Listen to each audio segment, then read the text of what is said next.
Morning.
Good morning. Checking the mic. Can everyone hear me? No? All right. I need some technology person, please. Some technician to address.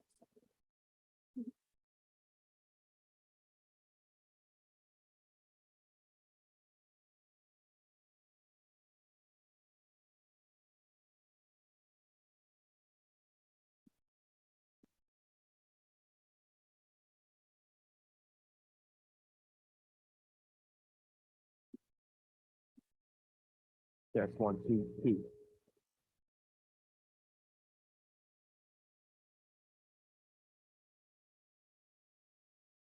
All right. I know I have a pretty big mouth. Uh, my voice carries. Can you hear me from the back? We would love for those of you sitting closer to the back to move up a little. Do you have space? So that we can fill the front area, and those that are trickling in late, they can fill the back. Thank you so much for your cooperation. The minister just called and he indicated that he was 2 minutes away. So we're trying to give him about 2 minutes to get here because most of you know that the budget is beginning today, the debate in the House. And so he will have to leave pretty early. So we are allowing him that opportunity to get here. I guess I could kind of get started.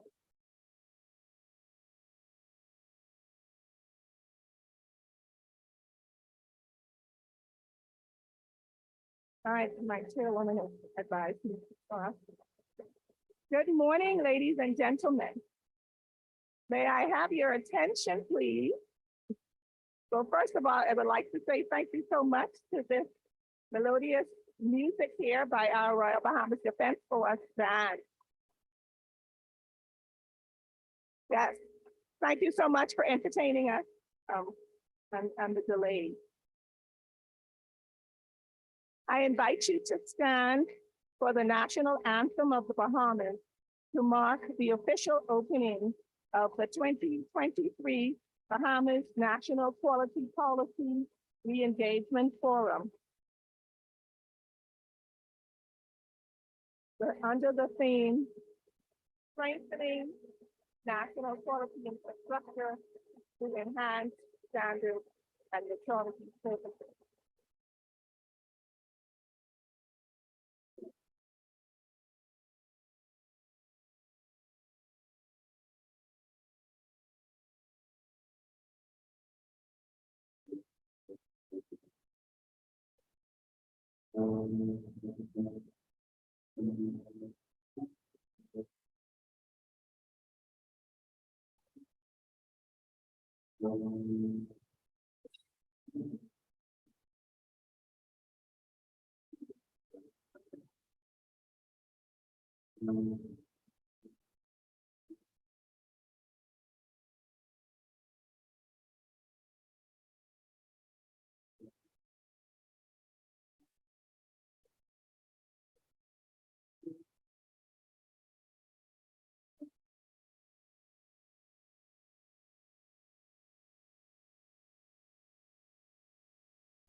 Standing for a word of prayer that will be given by Apostle Benjamin Smith.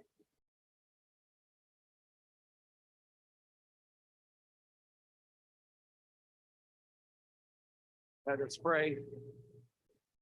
Almighty God, our Father, the creator of heavens and earth, we give you thanks and praise for this journey. And we thank you, Lord, for the PBSQ. We thank you for what you're about to do here today. Our journey, God, has been a long one, as it relates to the best practices of trade. We give you thanks and we give you praise for better standards this year. We thank you, O Lord, that you will help our infrastructure. We thank you, Lord, that there will be an enhancement to improve our products and services and increase our values this year in the name of the Lord Jesus. We thank you that you will help us to increase the efficiency and the effectiveness of our different processes and functionalities in the Bureau of Weights and Measures in the name of Jesus. We thank you that you will catapult us on the stage in the name of Jesus as the trailblazer in quality in this region in the name of the Lord Jesus. We give you thanks and we give you praise because you are God. And we thank you that the God of Abraham, Isaac, and Jacob, that you never fail us. We give you thanks for what you're about to do in this program today. Let all things be done decently and in order, and we will give you thanks and praise.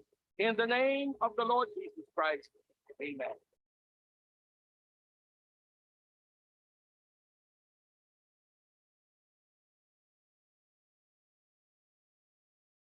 Thank you. Ladies and gentlemen, please take your seats. Here comes me.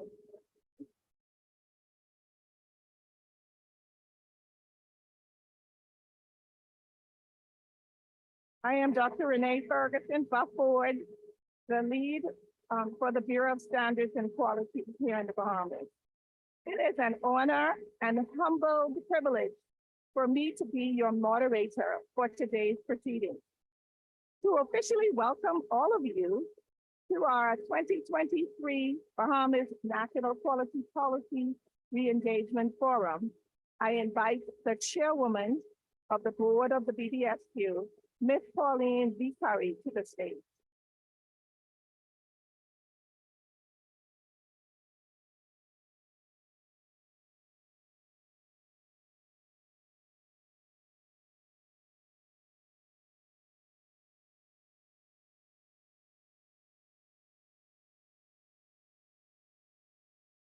Minister of Economic Affairs, Head of Bureau of Standards and Quality, Senator the Honorable Michael Hutchinson, other assembled ministers of the government of the Bahamas, the ambassador to the European Union to the Bahamas, Her Excellency Ms. Marion Van Steen, Director of Project Department, Caribbean Development Line, Mr. Daniel Beck, the Quality Technology Officer with the CARICOM Regional Organization for Standards and Quality Processes, Mr. Nicole Beck,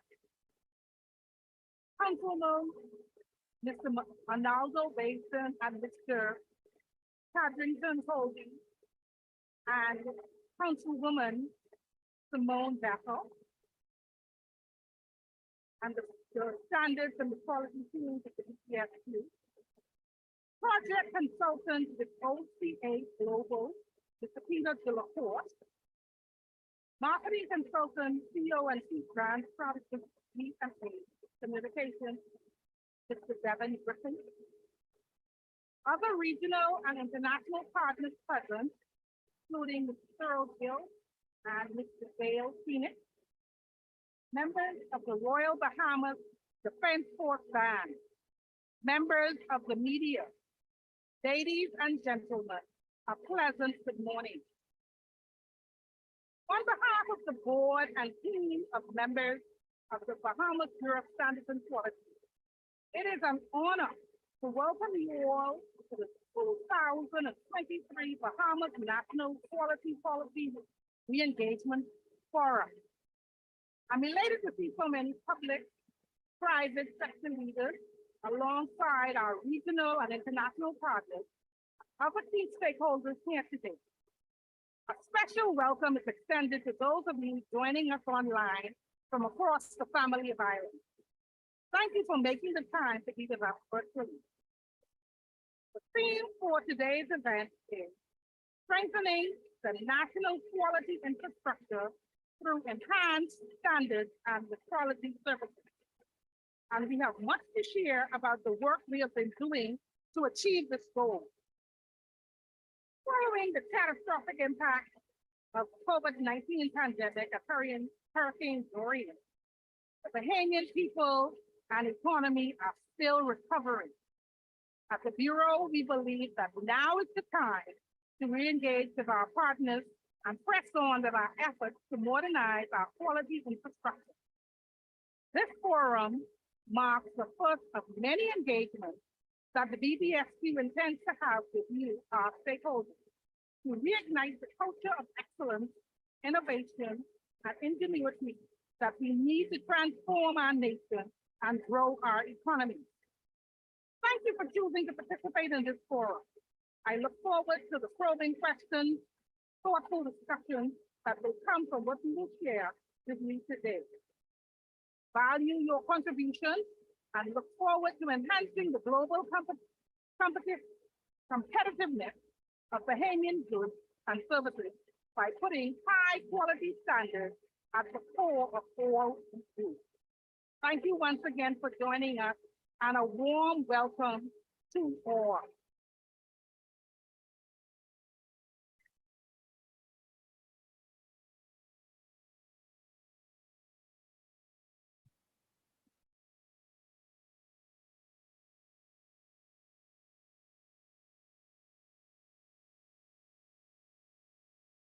Yeah, 15 minutes, so I'm trying to get the mic sorted out. Thank you, Chairwoman Curry, for those warm remarks on behalf of our Bureau. Now, today's forum is being held in conjunction with our longstanding partners, the Caribbean Development Bank and the European Union.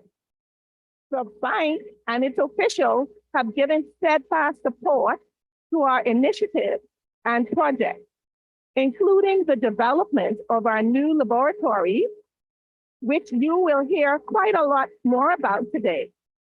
It is therefore our pleasure to have Mr. Daniel Beck, the Director of Projects with CDB, with us here today.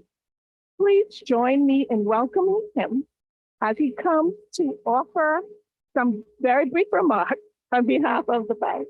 Mr. Beck, thank you so much.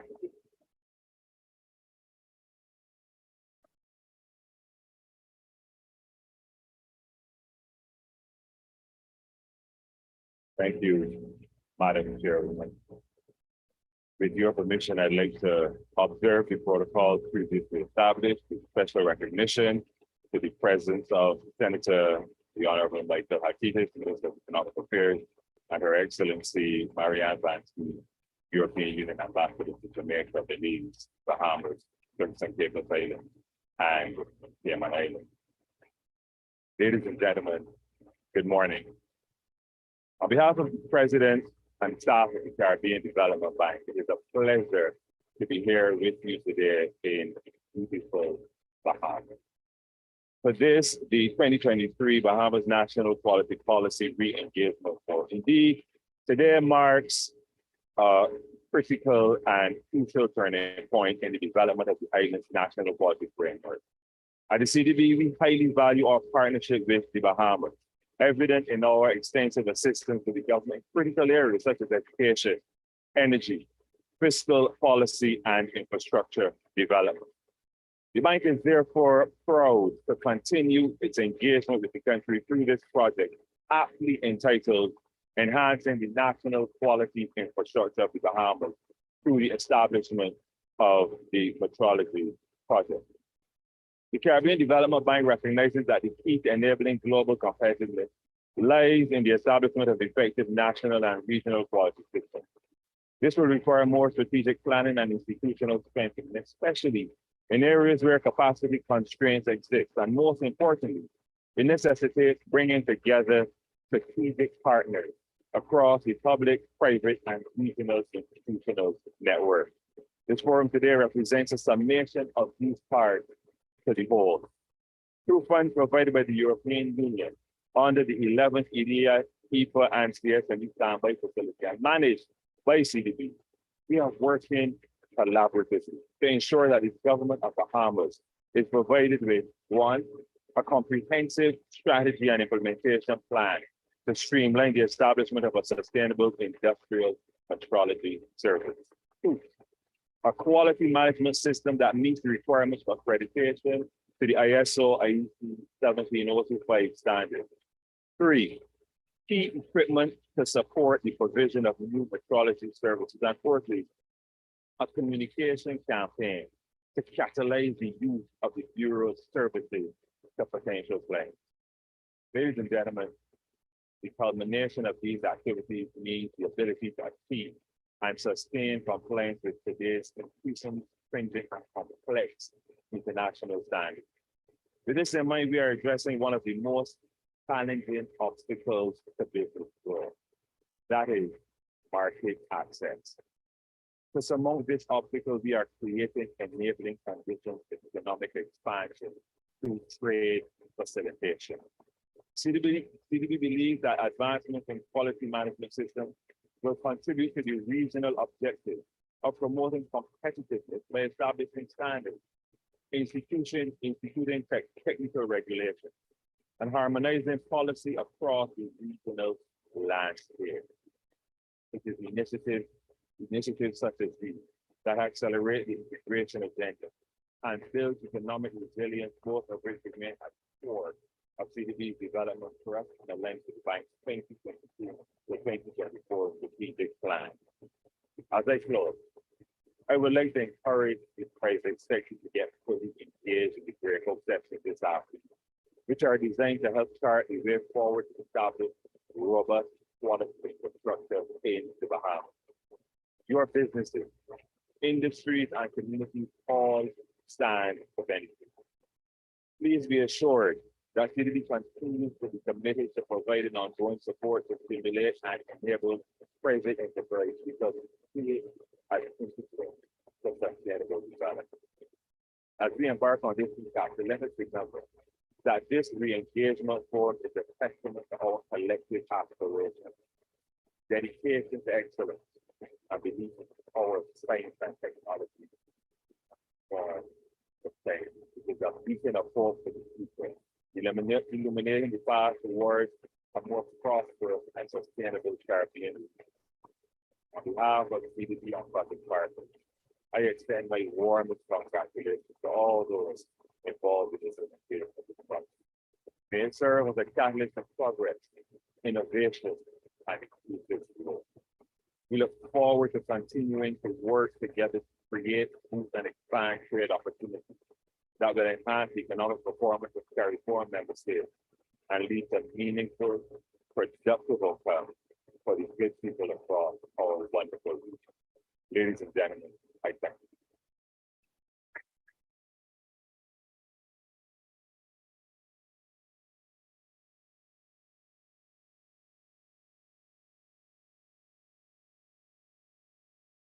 Thank you, Mr. Best, for those very fruitful, beneficial, and most importantly, informative remarks.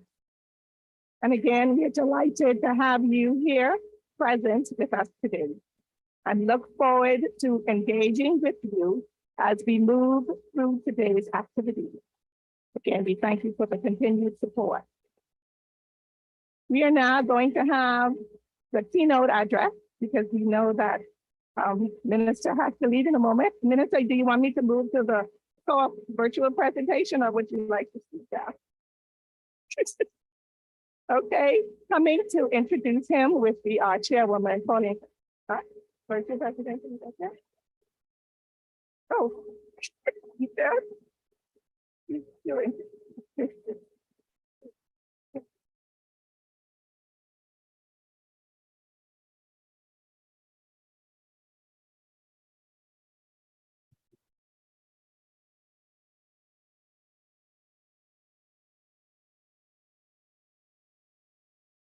Morning again. Honorable Michael B. Halkitis was born on February the 1st, 1969 in Nassau, Bahamas. He attended St. Augustine College and Mr. Halkitis began his post-secondary education at the College of the Bahamas and earned a Bachelor of Arts degree in economics from the University of Western Ontario. Mr. Halkitis qualified as a chartered financial analyst in 1995. Mr. Halkitis was first elected to the Parliament of the Bahamas in 2002 and again in 2012. He currently serves as Minister of Economic Affairs and Leader of Government Business in the Senate. His work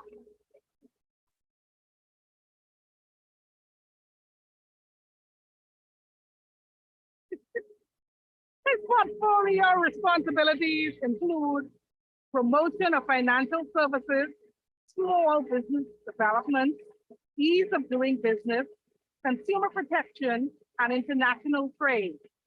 Under his many years of leadership, the Bahamas' Ministry of Finance was not only brought into the modern age through the digitalization of its operations, but also through the implementation of major taxation reforms, which have been applauded for their seamless integration. Currently, he oversees the nation's trade financial services industry, aims to improve our country's ease of doing business, and directs our country's digitalization efforts. He will play an important role in helping to stabilize the country finances. Ladies and gentlemen, help me welcome Mr. Michael Halkidas. Thank you very much, Chair. Thank you very much. I was hoping that the very able chair, lady would just say, here's the minister. We got to get used to those long introductions, you know. But good morning to all. Thank you very much. Thank you once again. Good morning to all, and I want to apologize for my tardiness. You know how it is when we're driving on the streets, when we get a little, the hymn say, when we get a little strife, what happens with the traffic. But it's a pleasure to be here with you this morning on this very important occasion. I recognize the ambassador from the EU to the Bahamas, as well as the delegation from the Caribbean Development Bank to the West, and senior government officials. All the senior government officials and all the invited guests. Good morning. Can you hear me now? What about now? No?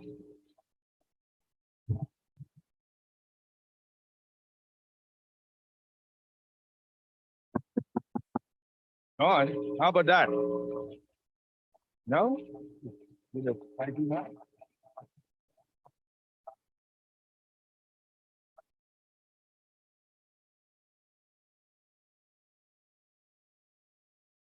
Hello? How about now?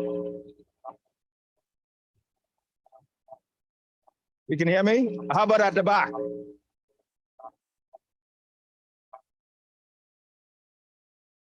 Yeah, good.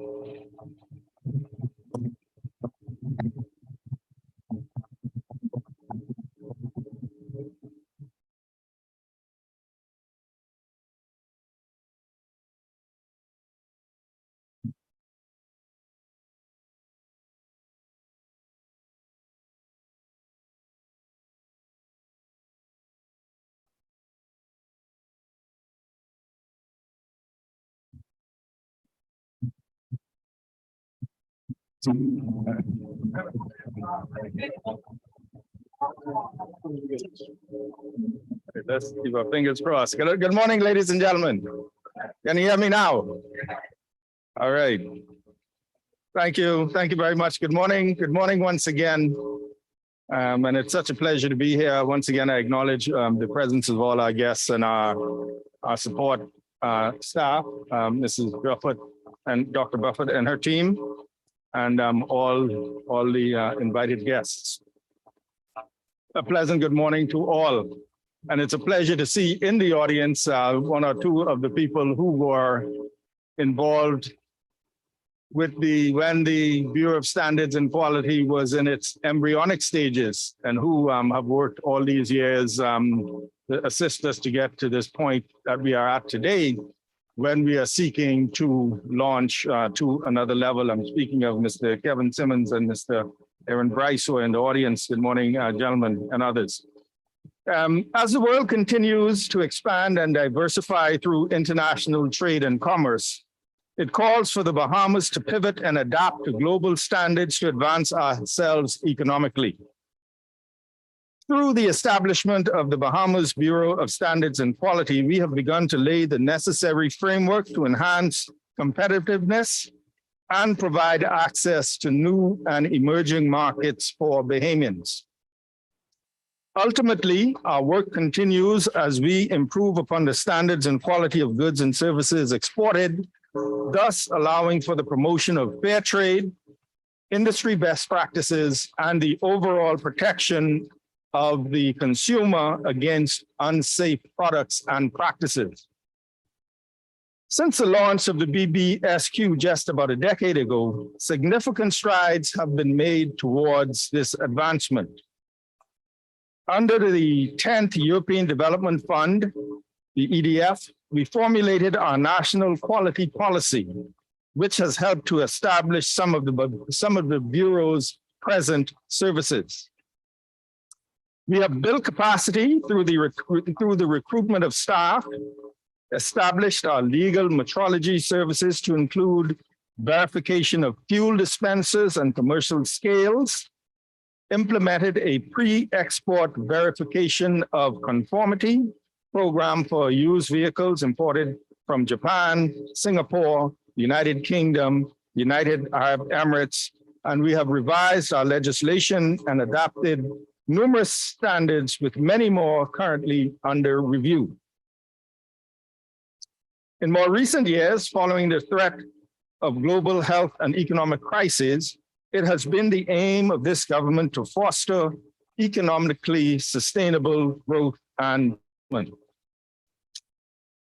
With this goal in mind, the Ministry of Economic Affairs recognizes the need for a multifaceted approach, coupled with the collaborative effort and support of our government agencies and industry stakeholders. We remain grateful for international bodies like the Caribbean Development Bank, the CARICOM Regional Organization of Standards and Quality, the International Organization for Standardization, and the European Union. All of those have tremendously aided in the operations of the BBSQ. Last year's very generous donation of 434,923 euros given under the 11th European Union Standby Facility Grant Project for capacity building has significantly undergirded the mandate of the BBSQ and laid the foundation for a fully enhanced national quality infrastructure through the launch of our industrial metrology laboratory project. And later on today, through all the presentations, we'll really get a true definition and an understanding of what metrology is. Today, I can proudly state that since the facilitation of this grant, this project is well underway and is estimated to be completed by 2024. At present, our metrology unit has been given a major boost by the acquisition of a 40-foot laboratory container, which will serve as the platform for the eventual offering of calibration and testing services that will meet internationally accepted and recognized ISO 17025 requirements in mass. These services will address the existing gaps that permeate the industrial sector, particularly the petroleum, pharmaceutical, utilities, and construction sectors, and the general public where quality assurance is concerned. We will soon commence our second phase of legal metrology services, which includes verifications and inspections for LPG cylinders, tires, and prepackaged goods. Following the industrial metrology's project's completion, we will be moving full speed ahead to ensure that the laboratory is accredited to ISO 17025. To assist with the expansion of this unit, we have engaged OCA Global Consultancy, who have begun the necessary assessments to facilitate the acquisition of equipment and training of staff while offering recommendations to aid in the closing of any possible gaps. Additionally, we are actively working to heighten public awareness of our brand and metrology services.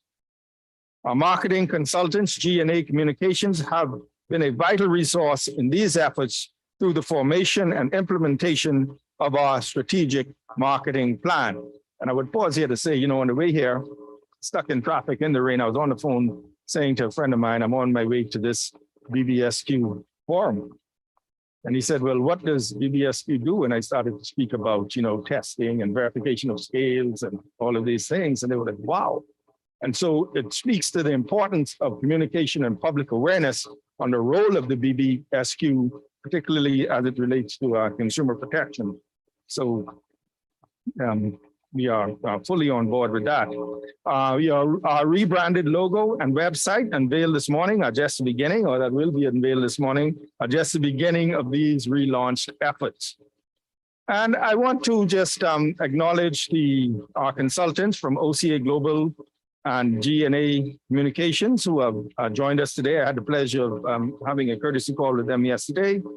And again, recognize the representation by the ambassador from the European Union, our partners, the Caribbean Development Bank, PROSCU, and CARA Forum.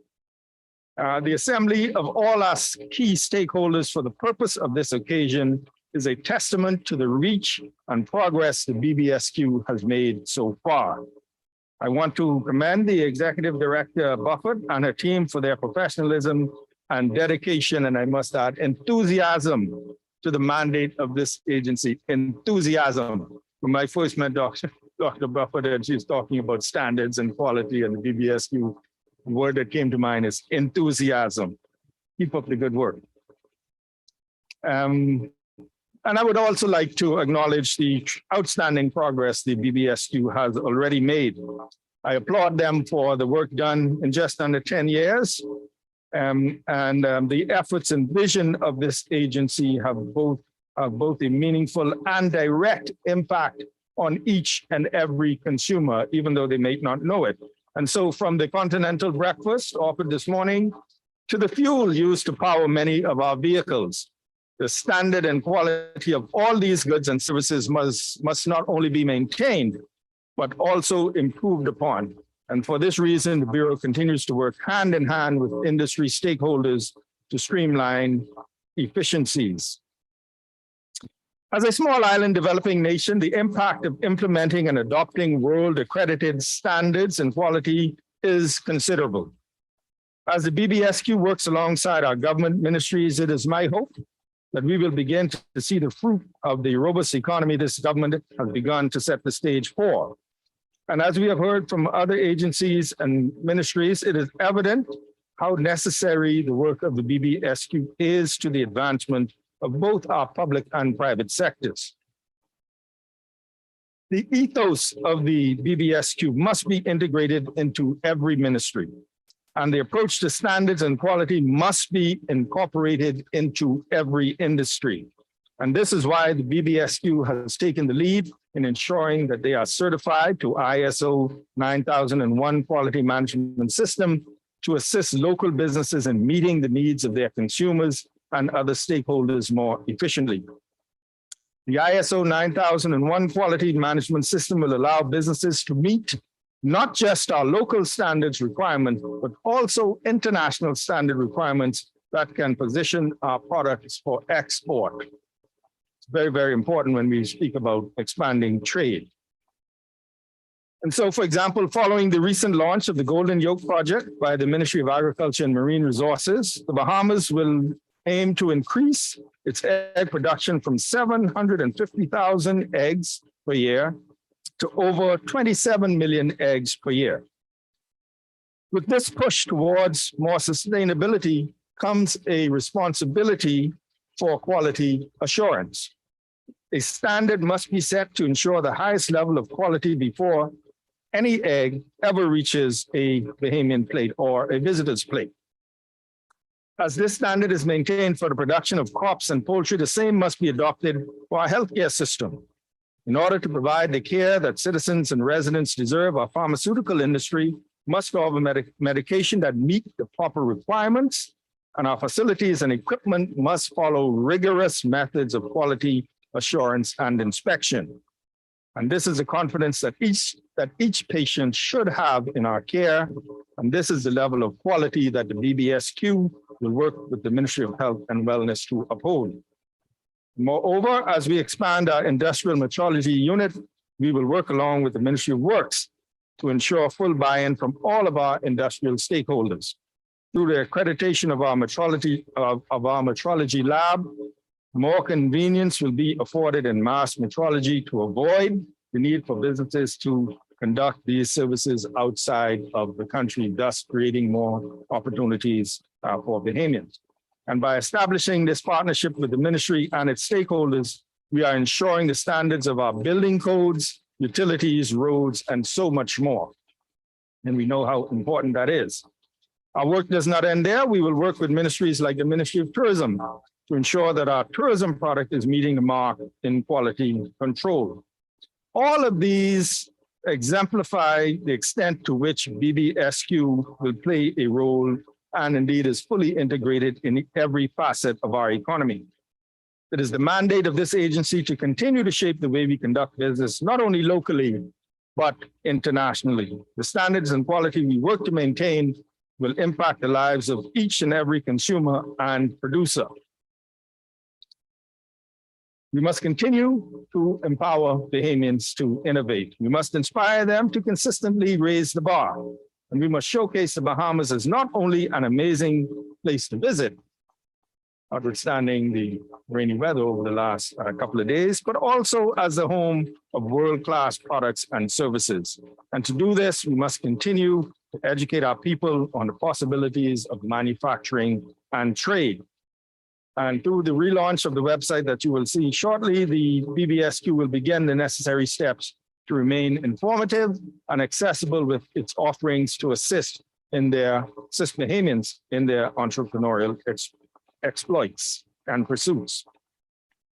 And so as the standard-setting body for the country, the BBSQ will continue to transform and upgrade our national quality infrastructure as we shape and influence areas of consumer protection, manufacturing, trade, health, food safety, industrial development, and the environment and climate change. And as we continue to work with our regional and international counterparts to strengthen our standards and expand our metrology services, we are pleased to have already met a number of our short-term goals and are looking forward to the successes of our long-term initiatives.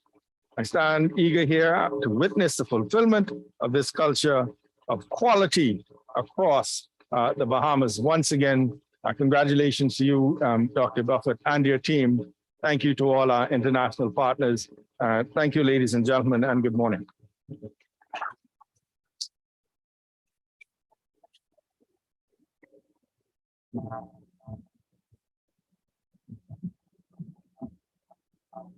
Thank you, Minister Halkitis, for those remarks. The clear-eyed vision with which you approach the business of designing, applying, and testing quality standards and metrology services has helped the Bureau to faithfully fulfill. On behalf of the Board of Directors and the team here at BBSQ, I thank you for your leadership and ongoing support of our work. And I might add that we appreciate that continued support, and we look forward to some additional financial and human capital, the resources that we need to help to continue to build this infrastructure. Thank you so much, Minister. I had to plug that in there. All right.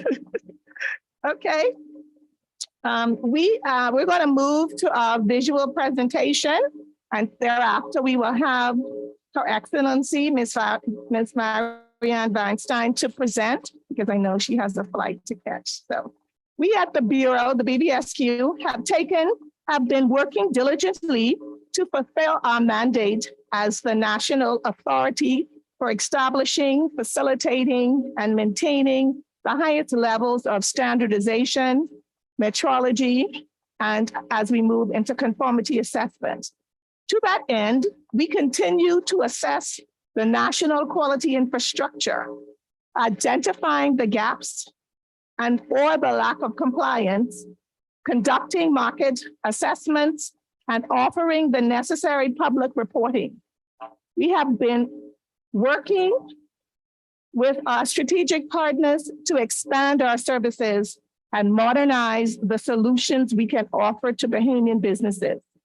Furthermore, we have been engaging with the current administration to design standards and regulations that align with the government's climate change plans as outlined in the Blueprint for Change, We are making sure that our recommendations reflect the United Nations Sustainable Development Goals. Amid all of this critical work that is being done to serve you better, we acknowledge the need to also enhance the way we engage with you, our partners, stakeholders, and clients. You need to be assured that we are working confidently and consistently communicating accurate, relevant, and insightful information to all of you. We therefore put considerable work into updating our brand, improving our messaging platforms, and refining our messaging.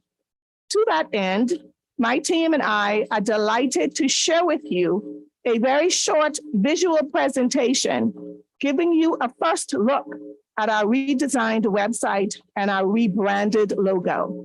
So will our partners please come forward to assist with it?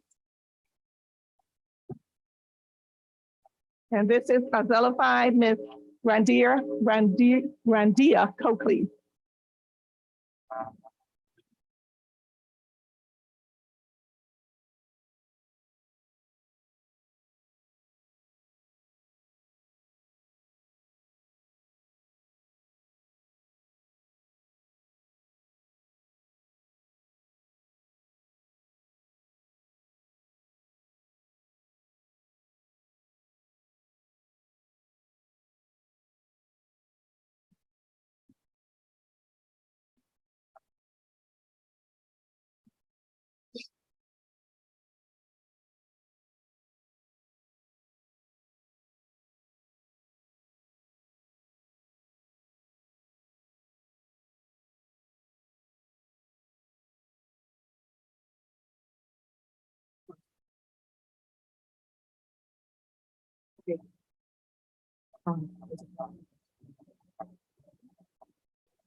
Good morning, everyone. While they set up everything, my name is Randia Coakley. I'm one of the local stakeholders that the BDSQ utilized to revamp their brand. I will be doing the website. We created the website as well with them in mind and the public. The goal of the website is to make it easier for the public, for stakeholders, partners, and everyone to see the services that are available and how to utilize it. Sorry, just making sure we're looking at the same visual at the same time. So this is the website. This is a test website. It's none of the buttons are live right now. It's just here to show you the home page. The main purpose of the website is to be able for members of the public, stakeholders to discover and utilize the services. So we're not only our website is able to compete here, but also to compete locally, internationally to exceed standards. So many of the features will be, you can start scrolling. It will be able for you to have the list of the services. You'll also be able to, you'll be able to list, you'll see all the services listed, analyze and figure out what service is best representative, a list of all the standards. You're able to search the standards and you're able to pay for standards online. We're also making it possible for you to be able to pay for certifications online and the process of that. We're also making it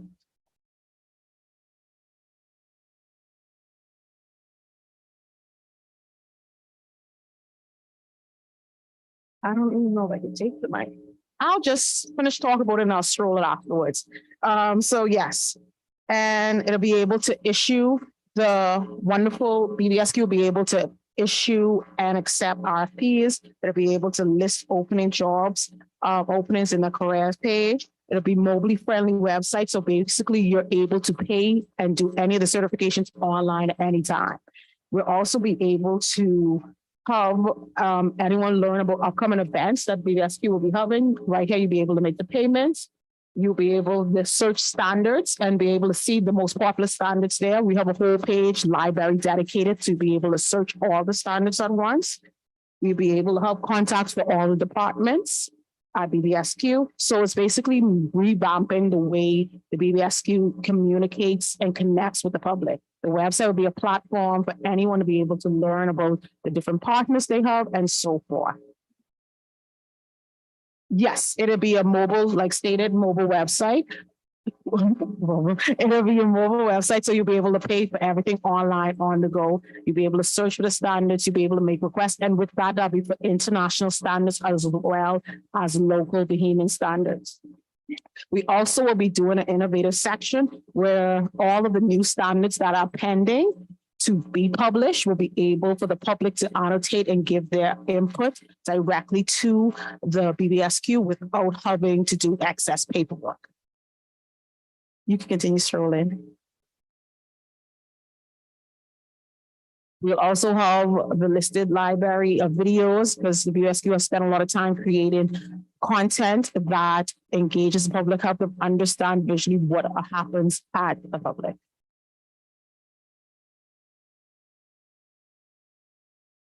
The different partners. And like I stated, it will also have the ability to have the news listed and events that has occurred. You can scroll further.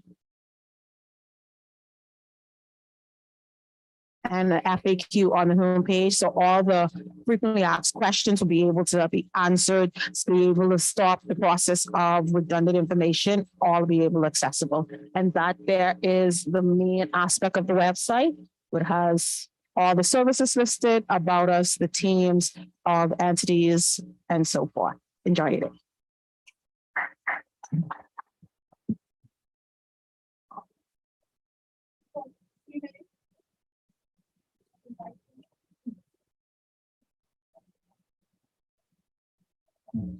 G&A, are you ready for your presentation of the branded logo? If not, we'll move forward. Are you here? Hello? Paging G&A. Okay, rebranded logo. We're not ready? Okay, you're doing it? Okay. No? We move forward then. I hope that has piqued your interest, and there's so much more to come, and we'll stay tuned. We'll have the logo afterwards. Right. Along with our private and public sector stakeholders, as well as our regional and international partners, we also have various consultants present with us today.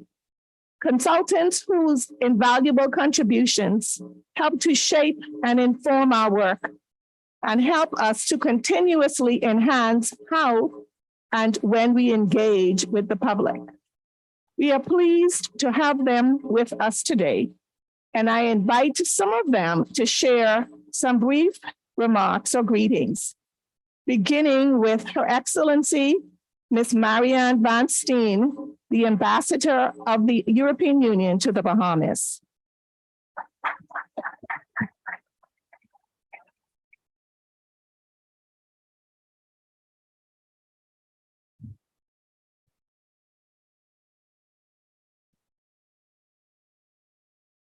Thank you very much, Dr. Renee Butler, moderator and head of the BBSQ. I'm very happy to be upgraded to an expert and a consultant, but I'm not. I did start my career in this area, actually, so I do know a little bit about it. Do you hear me? Yeah? No? Yes? Better? Very close.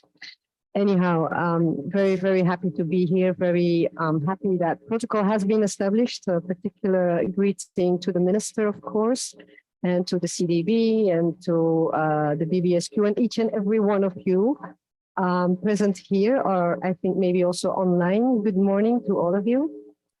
I would like to express a special thanks to the BBSQ, of course, and to the CDB for giving me the opportunity to give some short remarks, brief remarks here this morning.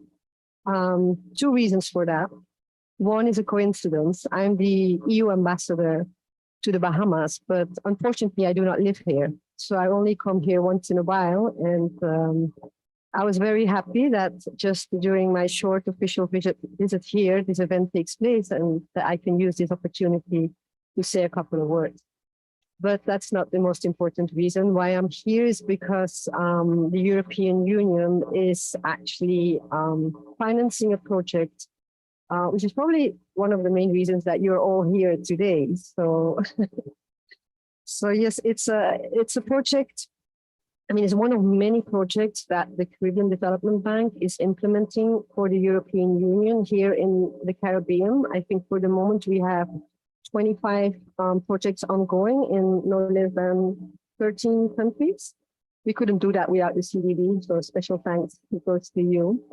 And the reason why we are financing this kind of project is because we would like to assist Caribbean countries to recover from COVID inter alia, a global challenge, but a particularly strong one here in the Caribbean, also to foster their inclusive, sustainable, hopefully growth, and mainly to make sure that the private sector can become more competitive.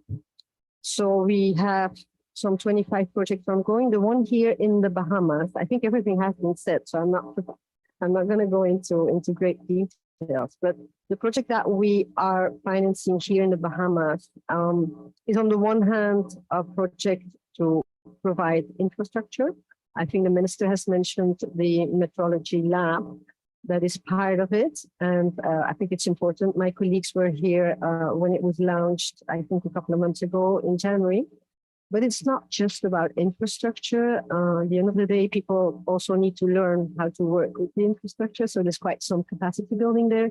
But I think most importantly is actually events like the one today, because the idea is that the private sector, also the public sector present here, but mainly the private sector exchanges, engages in this kind of forum to actually know better what are the needs of the private sector in order to increase the quality of their projects and in order to make sure that their products can compete on the global market.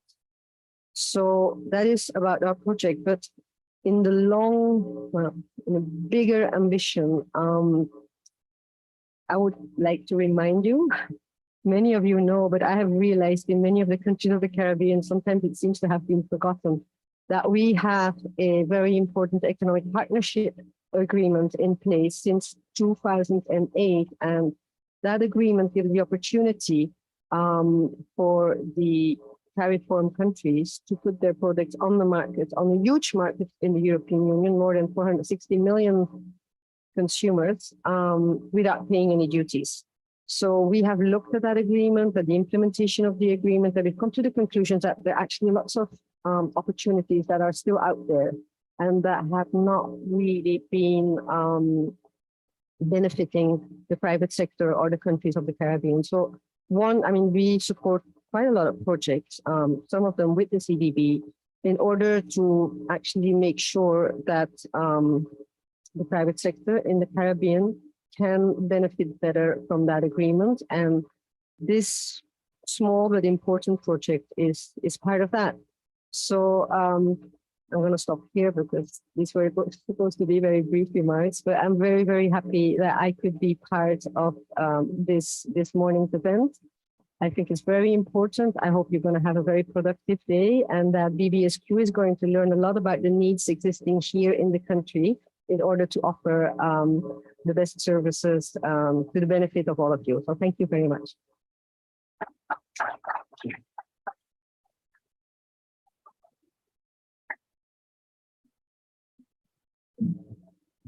Thank you, Ambassador. We truly appreciate your presence once again. and your financial support to the Caribbean and of course the Bahamas. We remain committed to the work of this project and its outputs, outcomes, and of course we will complete. Thank you again. I know that you will leave in a few moments, but thank you so much. And thank you, Mr. Gabriel. I don't know if we made recognition to you, but Mr. Marinosi, thank you so much for being here. He's also is it projects for international projects? What is the title? I'm trying to remember it. Thank you so much. It's not important, he says. Thank you so much for being here. Truly appreciate it. Okay, Randy, are you ready for are we ready or no? Hello? If not, we will continue on in the program. Somebody give me a cue, please. Okay, we'll move to the other partnership now, project consultant from Oka Global, the technical consultancy for this 11th EDF. Mr. Peter Delacourt will come and bring brief greetings to you.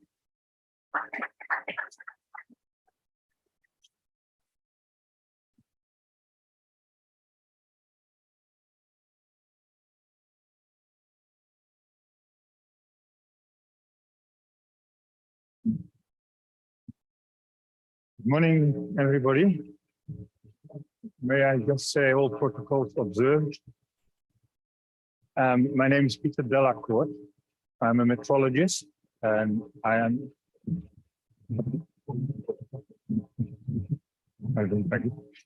Can you hear me better? Yeah, my name is Peter Delacourt. I'm a metrologist and I'm working with OCA Global, which is a company in Spain which is involved in a lot of inspection and certification work around the world. And I have been asked to work with the Bureau for the project on developing their metrology services, expanding the services as according to the project that you have already been hearing about. There's another, I have a colleague in the same project, also with OCA Global. He is the expert in the quality management system. So we have two aspects to this project. We have the technical part of implementing the services, building standards, laboratories, and services. And then we have the aspect of the quality management system, which is needed to be able to be accredited to the standard that has already been talked about, the ISO IEC 17025, which is a very important standard for recognition of the quality of the services of the metrology. So that's what I'm here for in the coming 2 weeks. Thank you very much.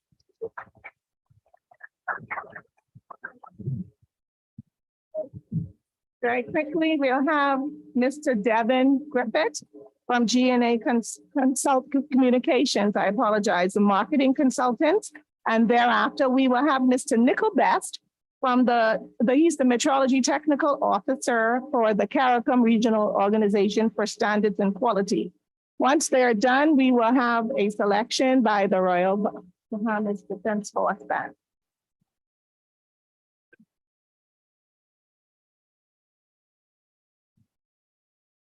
Good morning, everyone. Thank you for such a warm welcome. It's lovely to be in Bahamas again. And we're excited to be a part of this project, a part of this exercise, because we see tremendous potential. And I have to say, I don't know how many of you have had an intimate conversation with Dr. Buford or her staff about metrology and the understanding the science. I know certainly when I first heard about it, I have to admit, I was curious as to what it was. I thought maybe it was something related to space. I don't know. And we can all admit, yeah, we weren't quite sure. But after having a conversation with Dr. Buford, and you become amazed by the passion and the drive that they have to develop awareness about what metrology is, the benefits of it, and so on. And we've tried to take then that ethos into the marketing strategy, into how we intend to make the idea of standards something of national significance.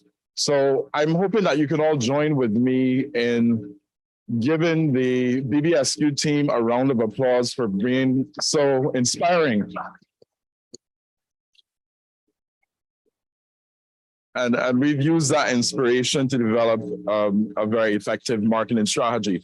So the marketing, the real purpose of this, it's all about ensuring that we can have cultural change, that we can have behavioral change, because as much as we may invest in the technology and the resources and so on, the critical thing is for buy-in from, firstly, all of you in this room, the stakeholders.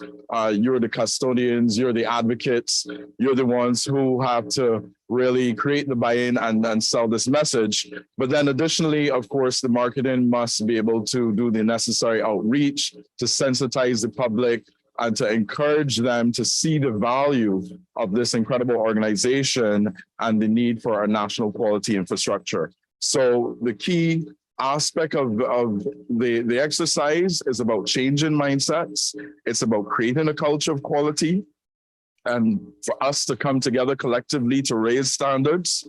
The key pillars are A, making sure that we choose BBSQ, understanding that there's local talent and expertise, but global context in that organization, ensuring that we get the message across that measurements matter, that's the science, and the benefits of being compliant, the benefits of ensuring high standards, and also enhancing trade facilitation. Bahamians, I want to say to you that the world is your oyster, and the potential is there, the potential for all the key sectors and stakeholders to be able to export your products and services. There's so much potential there. So we want to encourage you to continue to be the champions of quality and the champions of change. So that's our mission with the marketing exercise. I thank you, and I look forward to engaging with most of you during our breakout sessions later this afternoon. Thank you.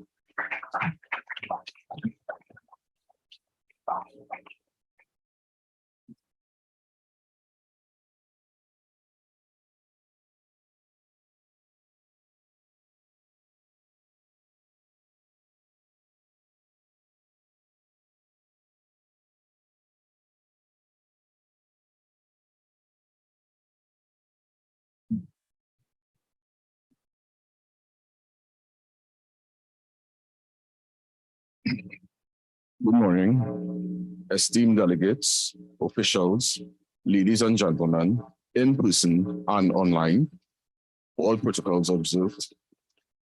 I bring greetings this morning on behalf of the CARICOM Regional Organization for Standards and Quality, CROSQ, based in Barbados.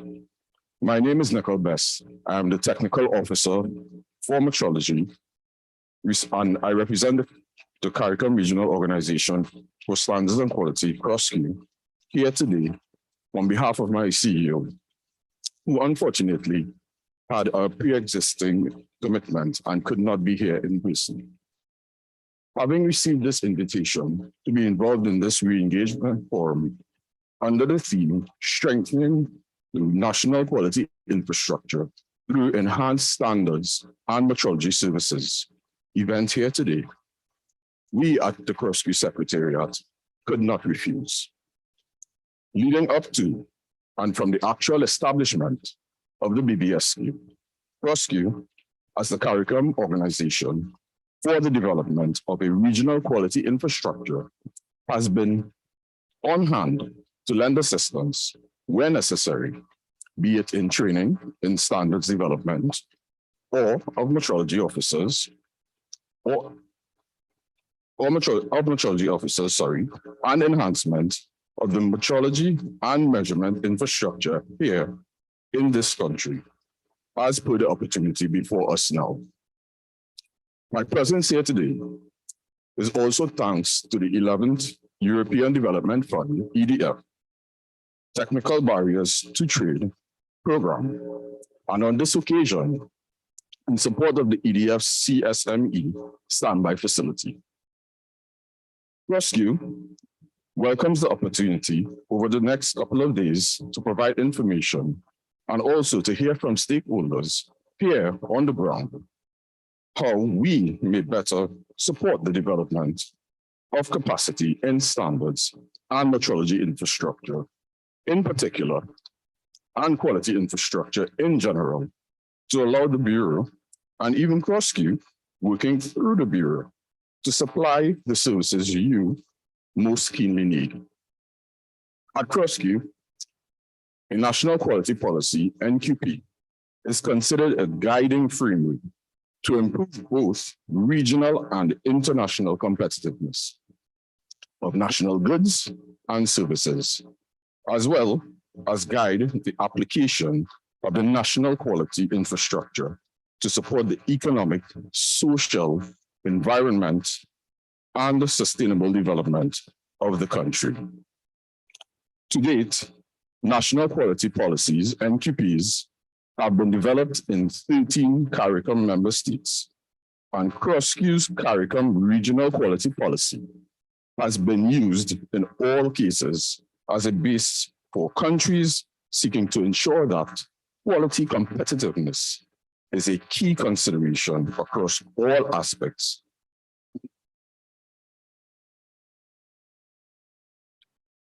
So, sorry. So I'm eagerly looking forward to the discussions that will follow this opening session, and the Rescue stands ready to contribute in any way to support the BBS scheme, ably led by the Executive Director, Dr. Bufford, by Dr. Bufford, in the continued development and enhancement of the Bahamas national quality infrastructure. Ladies and gentlemen, thank you.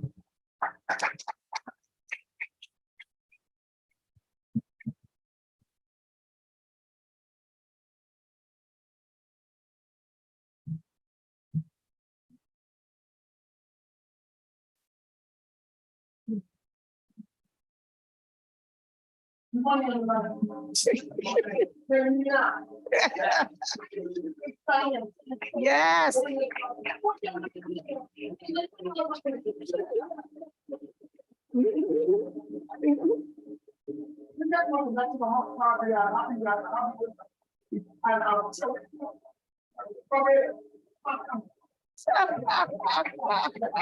You got several of them here.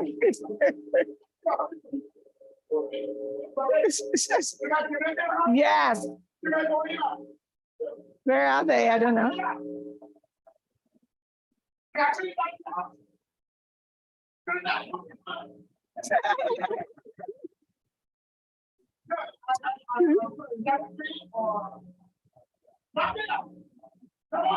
He's the Netherlands, but lives in Zambia. Don't forget the ambassador.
Oh, come on, let's give them another hand.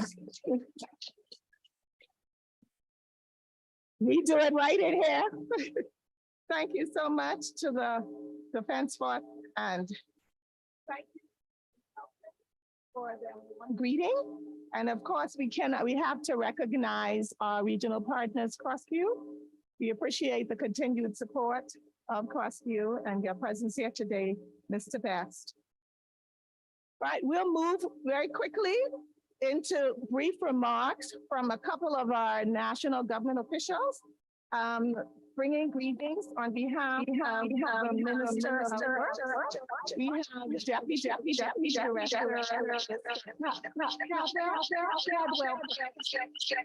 Let's give him a hand.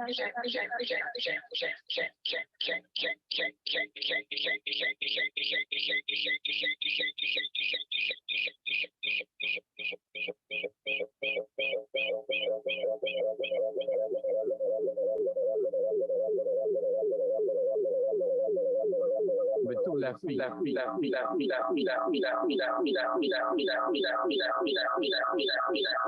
stand on the existing protocol, and I offer apologies on behalf of the Honorable Minister of Work and Facilities, the Honorable Alfred Stairs, and Sonny Secretary was unable to be here today. I was asked to represent them, to be here on their behalf. I've tailored my comments to focus on those areas where quality standards intersect with the primary function of my ministry. Quality standards in construction and infrastructure development are essential to ensure that the buildings are safe. The International Organization for Standards, ISO, has developed several standards to codify international best practices and the technical requirements for construction The quality of our standards is often tested at the most inopportune times. That is, when we are confronted with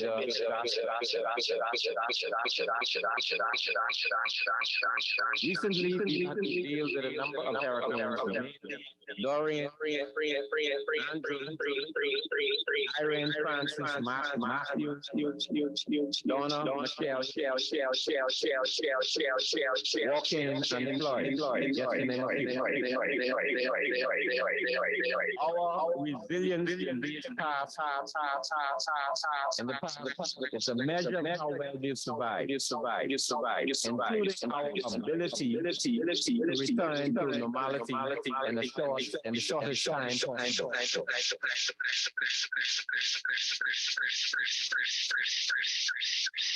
The construction and maintenance of infrastructure, we in the Bahamas must continue to review our standards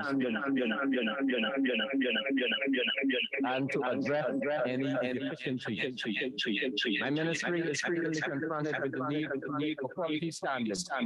In the aftermath of such recent hurricanes, the events that highlight the need for more resilience and constructive and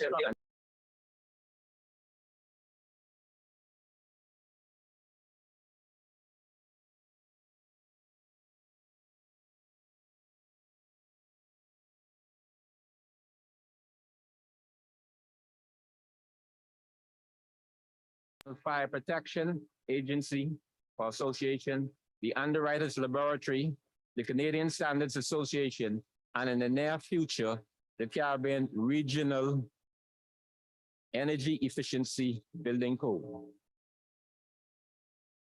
In addition to adopting these standards, we have the resources, we require the resources to effectively enforce, or the resources required to effectively enforce these are also paramount.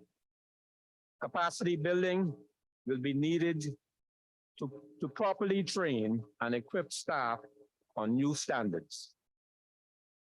At this forum, we seek to gain a greater knowledge of the available standards and the impact on the Bahamas.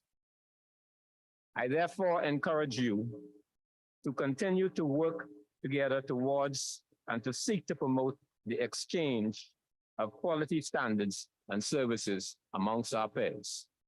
I thank you.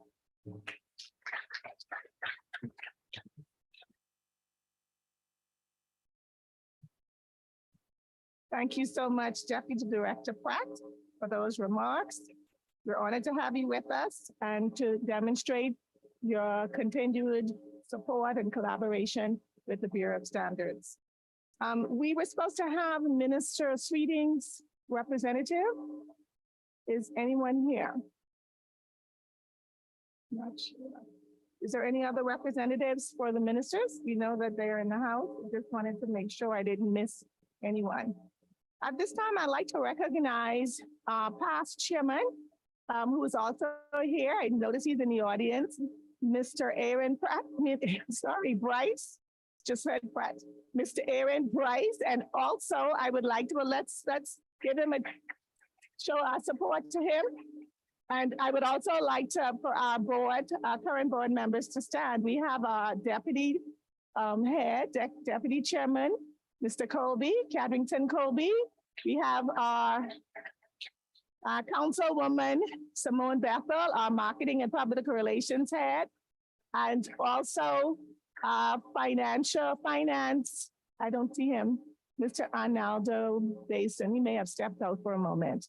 You know, he's here. Thank you so much for the continued support. We will now take a break, then a coffee break, and then come back and have the presentations by the staff. So let's just break for 15 minutes, please, and then we'll come back. Thank you all.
Check. One, two, one, two, two.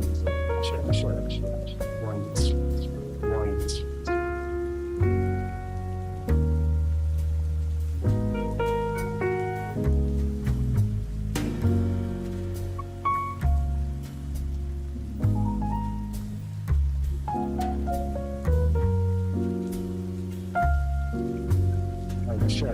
Check. One, two,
Okay, we're gonna gather again. I think the bottom one dropped a little bit here.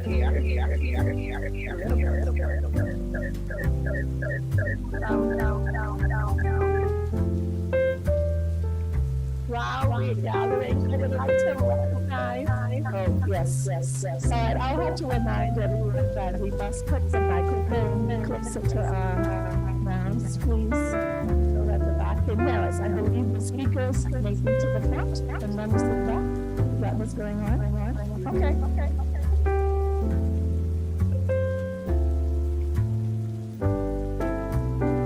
While we're gathering, we're going to do the presentation. The Randolph, the new member of the building. But I'd like to recognize I met one of our Climate Island delegates, stakeholder who is here from Abercrombie, Mr. Desmond. The name, I don't remember the last name. Would you kindly stand? Thank you so much for being here. Are there any Climate Island stakeholders? I would love to make sure that we recognize you. Thank you so much for coming. And we do have some of our partners and stakeholders online. That CDB partners is online, and we do have prosecutors, partners in Barbados online. Okay, so are we ready? Presentation. We need to turn the light down a moment.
she may have stepped out. We also have Chairman for the Agriculture and Health Food Safety Authority, Dr. Patty Submit. I would ask her if she would come because we have to work with food safety. Is that us? Yeah, that's someone else. We have to work hand in hand with our Ministry of Agriculture and Marine Resources on ensuring that our food is safe for all consumers. So we will invite her if she would be willing to come. I'm putting her on the spot here to just say a little something before we get into our quality infrastructure presentation.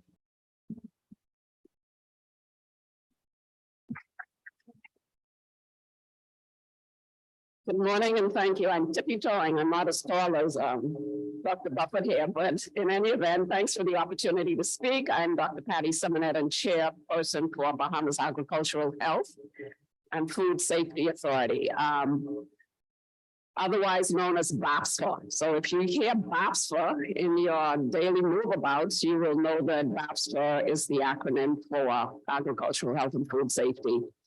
The authority was enacted in 2016, so it's a new authority. I came on board within the last year, and as passionate as Dr. Buffett is about quality and standards, I'm as passionate about food safety and quality. And food safety, as you know, starts on the farm. So we have a really huge obligation to ensure that foods coming into the country and foods produced in the country are safe for Bahamians and visitors to consume.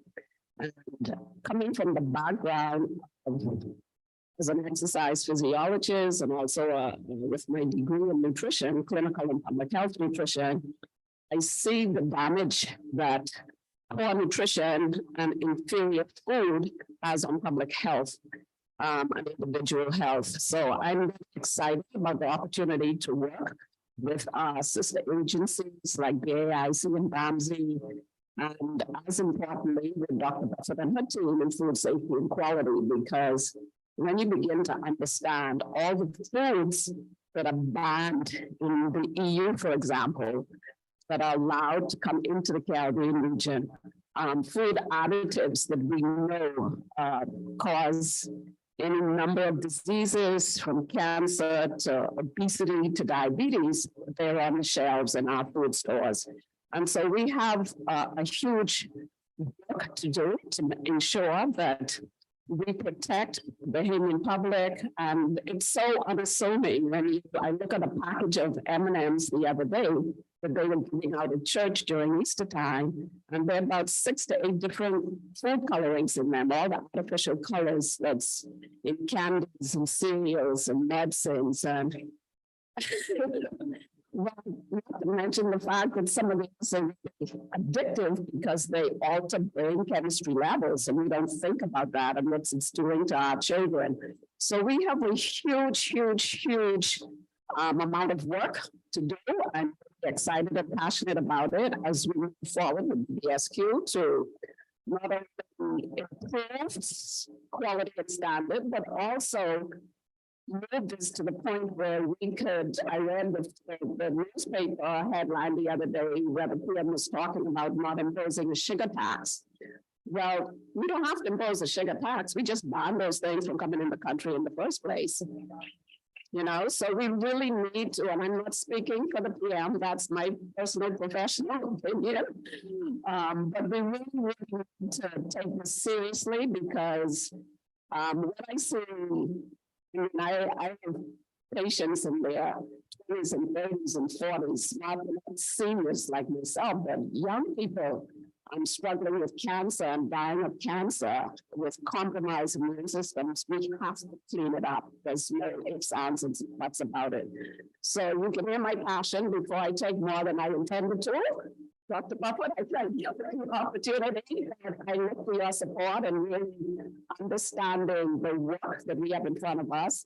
And BASFA is like a sister agency with BBSQ because we have to do it together. So thank you for this opportunity.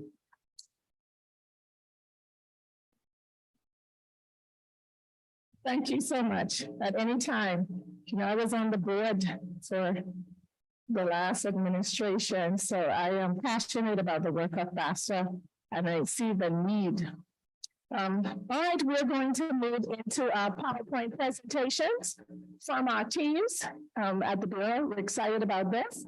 And coming first will be our standards team lead, Mrs. Tamara Baker, to present to you a presentation on the work of standards, the benefits of standards.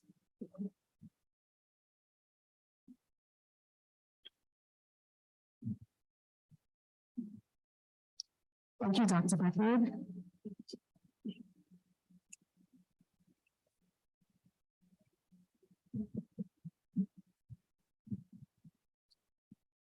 Protocol has already been established. I say good morning to all of you.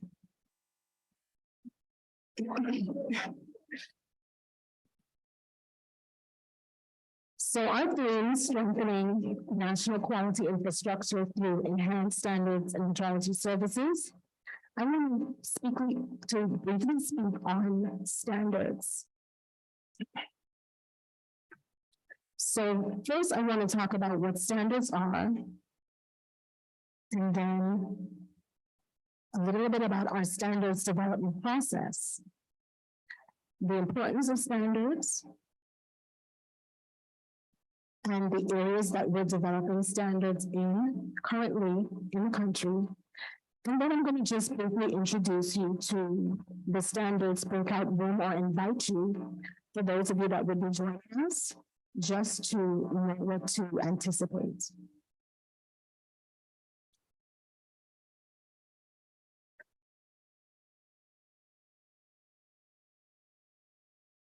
So talking about quality infrastructure, along with metrology, testing, certification, and accreditation, standards form a part of the foundation of quality infrastructure.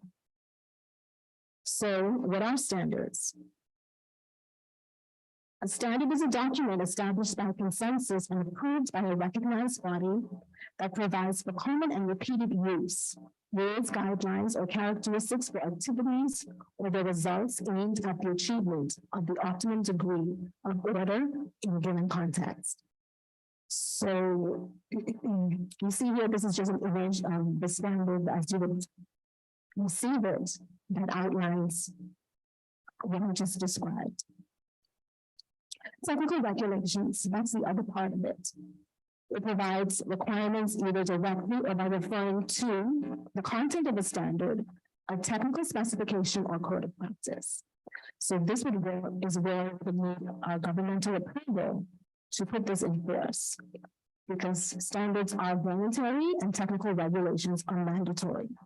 So different types of standards would include specifications, method of test, code of practice, glossary vocabulary guide, and labeling. So standards are important for business, for society, and for government. Standards are important for business in order to facilitate business interactions, reduce business expenditure through improved systems and processes, and also allow for enhanced safety and quality of products, services, and processes. It also provides interoperability between new and existing products, service, and processes. And it permits access to new markets and lowers the barriers to market entry. Standards are also important for society to support innovation and speed in introducing new products to the market, to provide consumers with better information to make better choices, and also to protect human health and safety and the environment. We know that standards are important for governments in order to provide access to international export markets, for fostering international trade, for permitting better discretion as relates to the imported products, and also to support national policy. So they serve as a basis for national regulations and allow governments to benefit from the up-to-date information, the up-to-date technical information, and also a wide range of technical expertise. So actively, we are developing standards, and we do that through our technical committees. I'm going to mention the current work that we're doing to the international best practices. So the key to the development of standards is stakeholder consensus. So that is the key. Our technical committees are a group of diversely trained and experienced individuals who we refer to as our technical experts, and they share their expertise and consider the best interests of the nation as a whole during its work. So the composition of the technical committee will be a diverse range of individuals from all sectors of society: academic, government, industry, NGOs, Chamber of Commerce, consumer organizations, and other interested persons.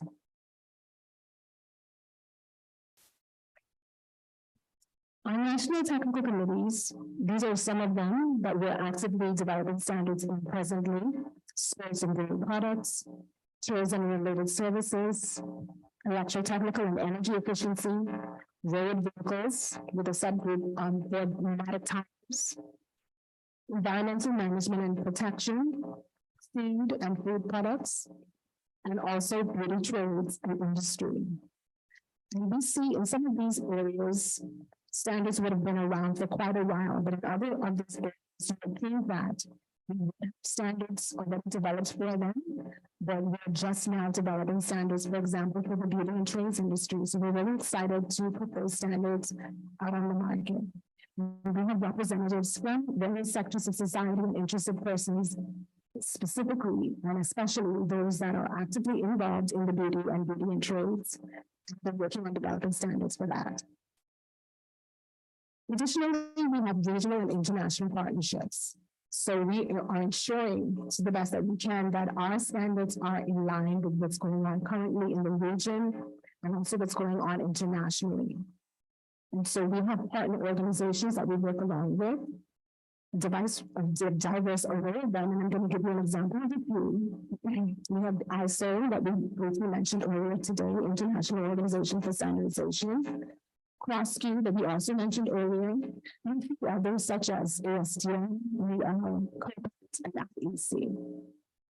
And so we're going to have a session after this on breakout room for standards where we're going to go more in depth with this. It's going to be interactive, and we're going to have engagement with them about the question and answer.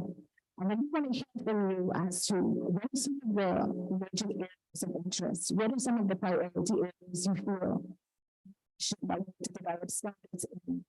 So we're also survey where we're going to ascertain who the sector will from, see how our interests can align with yours for the betterment of the country. So thank you so much. Quality is our standard.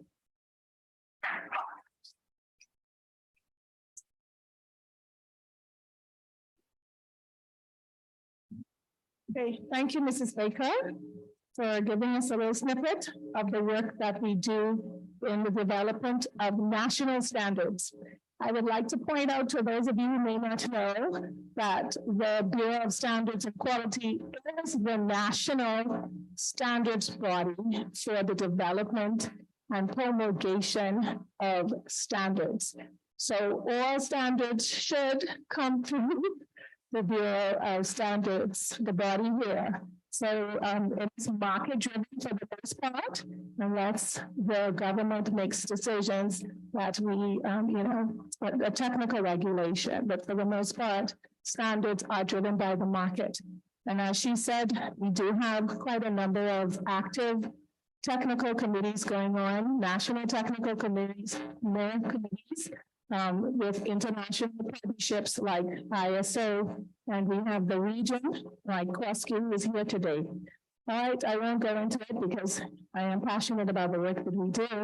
And we hope that you stay around until lunchtime at least and join us, because our aim here today is to assess the demands, the gaps that are missing, and the needs for the Bureau and the needs for the country. All right, moving right along, we want to have our legal charge person. Okay, so I see Mr. Okay, legals, all right. We're going to have Mr. Johnson come and do a little something for us, our engineer. Thank you. After that, I guess you're going to do industrial as well? Who's our industrial person? All right, he'll introduce the next person. Thank you.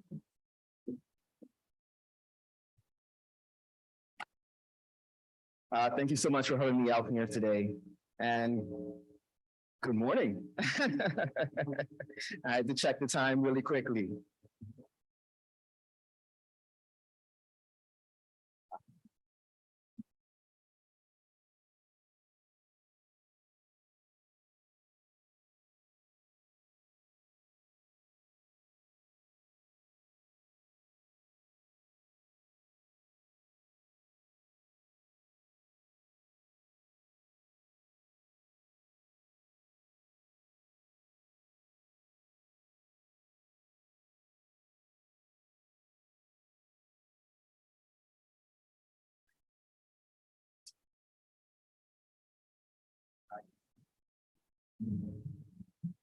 So good morning once more. I'll just give a brief introduction on legal metrology and their current services and where we're heading in the future. So for those who don't know, legal metrology is the branch of metrology that focuses on laws, regulations, and standards related to measurement and weighing instruments used for trade, commerce, health, and safety purposes. It ensures fair and accurate measurements, promotes consumer protection, and maintains uniformity and transparency in commercial transactions.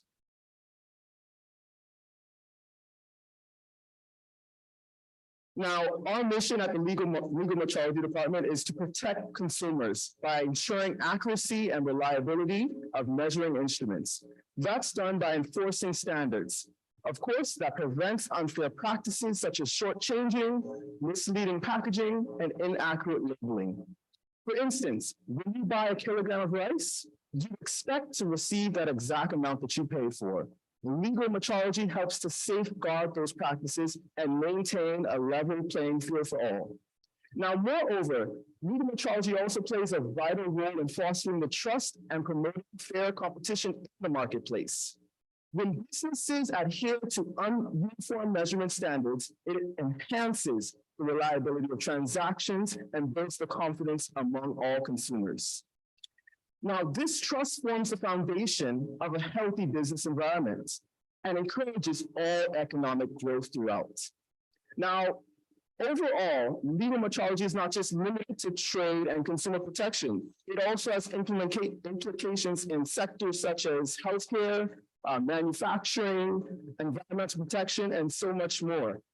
And accurate measurements are a crucial way to do things such as medical diagnosis, drug dosages, and of course, patient care. In manufacturing, precise measurements and all the necessary equipment help us to maintain a quality control and consistency. And in environmental situations, legal metrology helps us to monitor our situations inside of the environment, such as global warming changes. Now, in conclusion, legal metrology may seem to be a technical field and may seem somewhat obscure to what you guys are used to. Significance cannot be overstated. Now, it ensures the fairness, accuracy, and trust of our daily transactions, protecting both consumers and businesses. Now, I'm going to go into a little bit about our current services here inside of the Bureau of Standards, inside of legal metrology. Now, my team wouldn't let me rest unless I mentioned this to you guys and stressed what we do out there on the field on a daily basis. We do fuel verifications as well as your weighing instrument verifications. That means we go out to your pharmacies, we go out to your food stores, and we ensure that you're getting what you paid for. When we go to your gas stations, we ensure that for every gallon of gas that you pay for, you're getting that gallon of gas out of that machine. Here's a look at what legal metrology does on a daily basis. You can see in the picture on the far left, Mr. Thompson and Mr. Strawn filling up our volumetric provers. Now, those provers help us to measure the accuracy of the machines that are utilizing inside of our gas stations and so forth. On the right side, you see commercial scales. We're using our weights to make sure that the scales are accurate and precise. Lastly, I'm going to go into the future of where the BBSQ is headed inside of legal metrology. BBSQ wants to get into liquid petroleum gas verification. BBSQ wants to get into the net weight content of prepackaged goods. BBSQ wants to make sure that there's safety when handling gas products. And I know Public Works does a lot with that as well. We also want to get into, I'm not even going to try to pronounce the name, the blood pressure monitors verifications. And lastly, we're trying to get into tire inspections, something that is necessary for our country and consumer protection. Thank you so much, and that's my conversation on legal metrology. I hope that you all join us inside of the metrology breakout room, where we can talk a little bit more about industrial, legal, and where the project is taking us. And, oh, one more thing. I forgot to introduce Mr. I forgot to introduce my own department, industrial metrology. I'm presenting here today for industrial metrology is Mr. Peter Delacourt, a consultant from Oka Global, and I'll let him do his own introduction. Thank you all so much.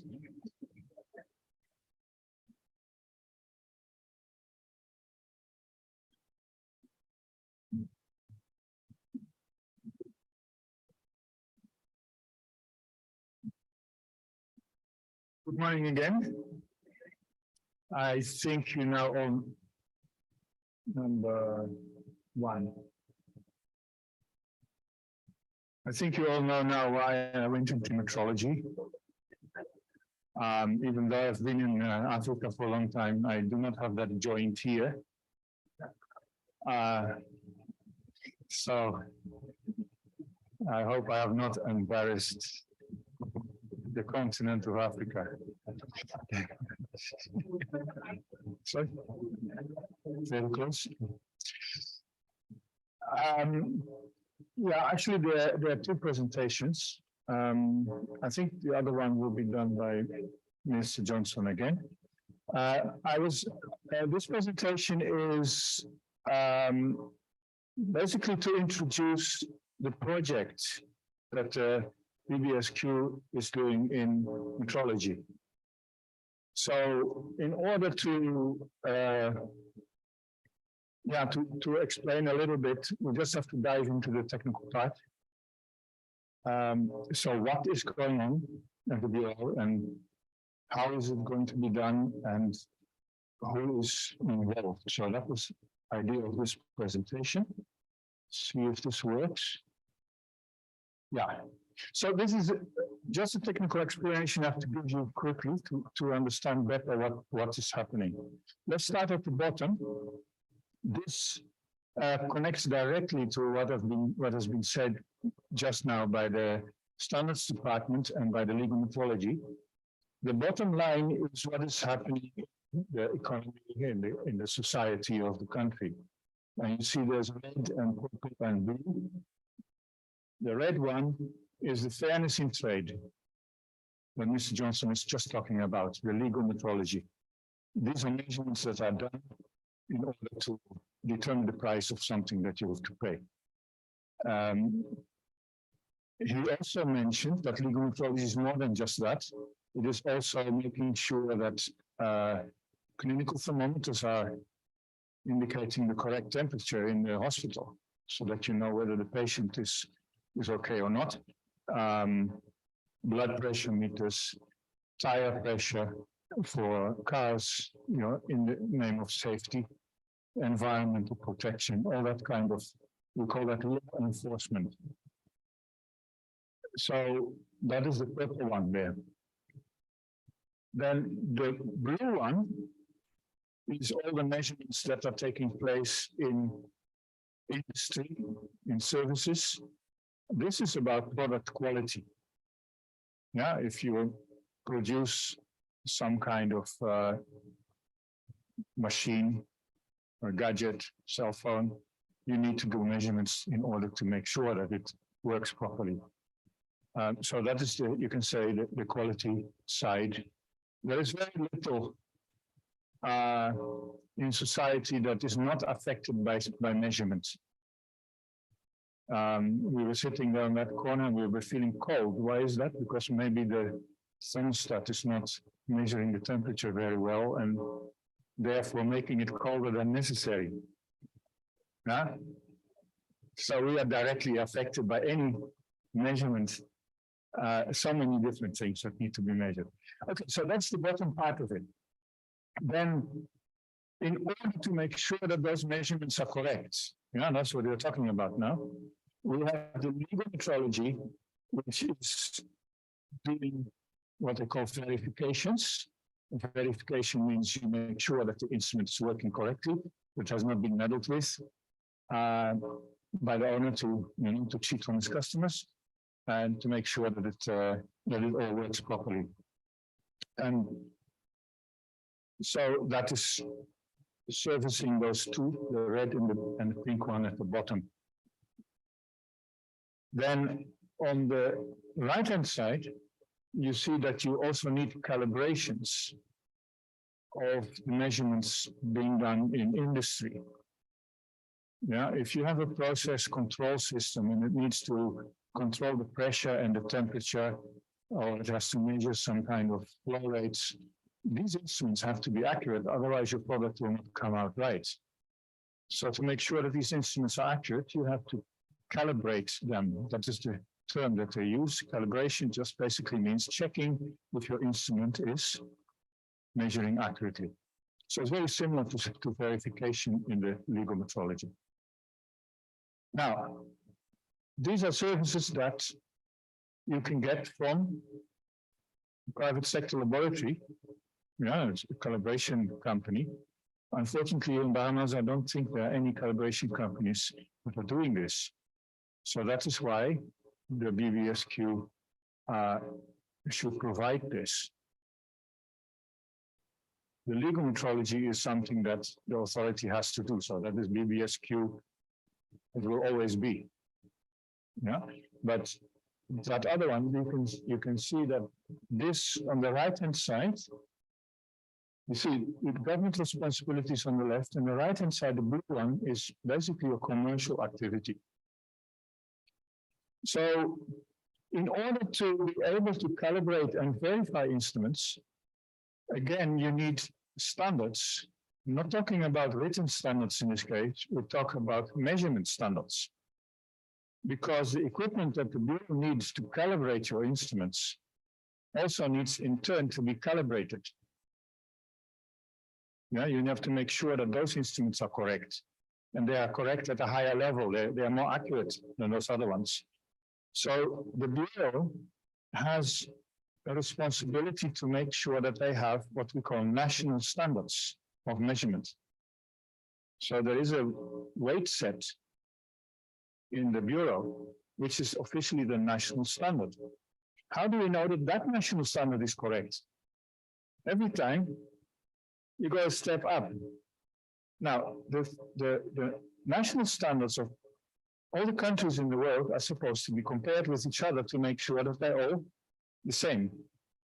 That we call international measurement traceability. The word traceability means that the values are comparable. Yeah, you know where you are compared to other countries. And eventually that traceability is then through the International System of Units, the SI. So there's a whole worldwide system that is organizing that international traceability, and each National Metrology Institute has the responsibility to connect to that system. So that is one of the tasks of the Bureau, to make sure that you are internationally traceable. And then we go back down again, that national measurement laboratory now gives traceability to the legal metrology and the calibration services, who then in turn are able to calibrate. So this is how the metrology system works. Yeah, this is the metrology infrastructure in its simplest form in almost any country. You see some yellow dots there. I hope you can see them. This is what, at the moment, the BBSQ is doing. They have a national standard for mass, and they do two types of verifications, legal metrology. They have mentioned it already, the fuel dispensers and the scales in the shop. But you see that there's a lot more to be done. Yeah, they have already mentioned several other things that need to be done by legal metrology. Calibration services also have to be set up. And it means you have to have several other kinds of measurements: temperature, pressure, dimensional, length, volume. Can think of so many more. So that still has to be built up. And you can imagine that that is a very big job. Because for each of those, you have to have equipment, you have to have a laboratory, and you have to have well-trained staff who know what they're doing. So this project is aiming at the Bureau covering all that. I would estimate that maybe in 10 years from now, they might get close. This is a very, very big job. It's not something simple. So the project, therefore, we see the same idea, but then it mentioned all the different things. I don't think we need to go into details, but you can see that all these things still need to be done. And these are just examples, there can be even more. So what we need to get first is a plan. How is this going to be set up? And that is the aim of this meeting also, is to set up what we call a metrology strategy to determine where do we have to start. So the idea is to make a tool, sort of a spreadsheet or a database where you put all the data in and you do some calculations and you come out with, this seems to be the most important and urgent thing to do now. So we do that first, and then next we come to the next one in priority. So we need to make a priority list. And that list needs to be updated as well every time. So where do we get the information for what is urgent and what is not urgent? That is now from the stakeholders. That includes government. We've heard several people already here today who say, yes, we want to work with the Bureau because we need this kind of services. And the private sector also. What calibration services are the most important? And like I already showed, that the calibration services are a sort of commercial activity. So they can only be done if the demand is sufficient and if the costs are going to be covered by the income from that. And all these kinds of services, they take a lot of investment. So we need to make a business plan for it. That is the idea of this project. For the metrology side.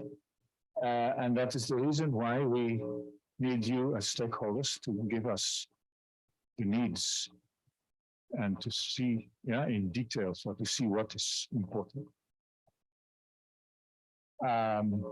We also have in the same project a review and the submission of the legal metrology bill. It has been worked on already, but we just want to make it even better. So that decisions can also be made on this function of the metrology services. This one is about the calibration laboratory, starting with scales and weights and small volume. That has already been decided that that will be the first thing to develop. But after that, there are so many others. And then another part of the project is the quality management system. I already said I have a colleague, Mr. Devendra Chattergoon, who is from around the Caribbean area. He is going to help with the quality management system.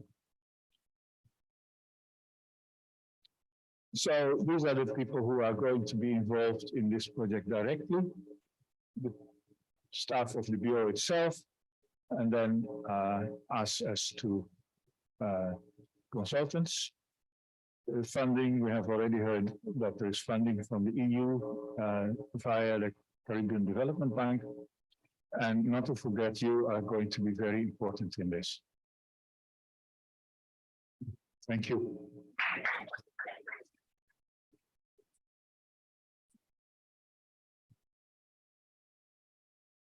Thank you, Mr. De La Corte, for your presentation, and also Mr. Johnson for your enthusiasm and passion about legal mature. Sorry.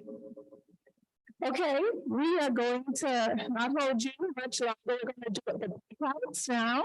So those of you who are here to assist with the National Standard Strategy Plan and looking at some of our emergent needs, the gaps, market awareness, etc.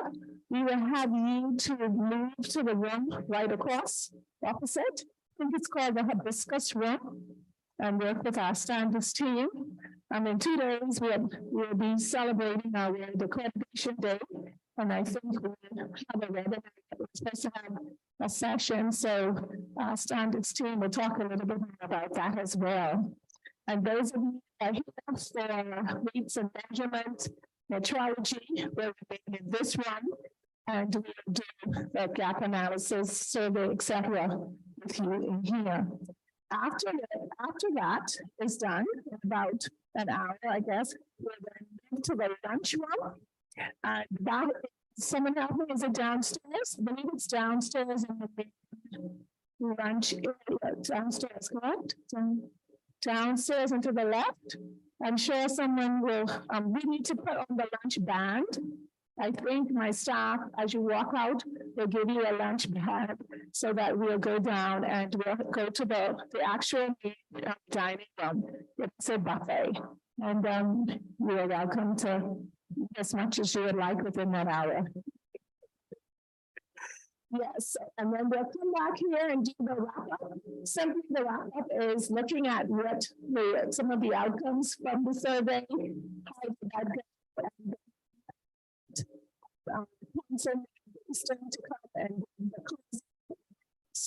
and we do have a couple of episodes that show up today.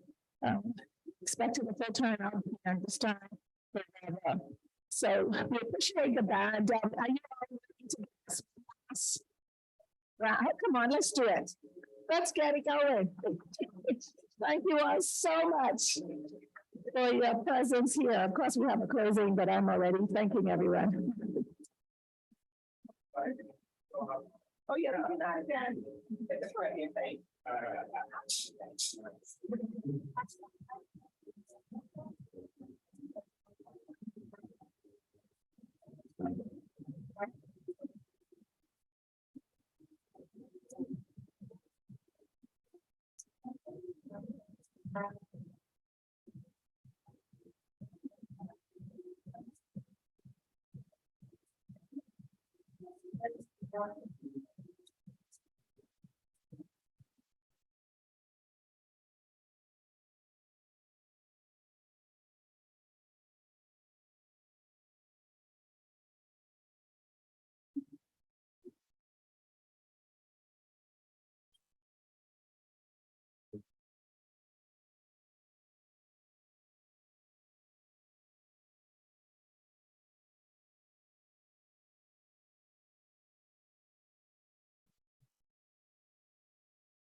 Good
morning. How's it going?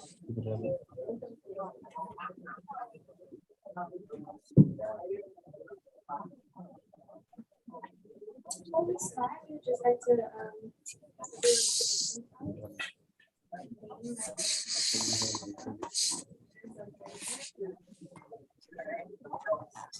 Scott, no administrators, investments in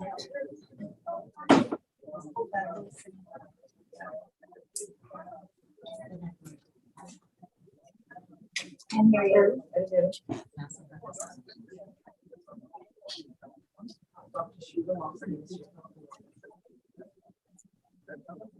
Peterborough Post Office. Desmond Borough, Green Science Officer. Deborah Dale, Canadian Contractors Association. Is my name, sorry, Public Hospitals Authority. Veronica Ferguson, Rob Alms, both sides.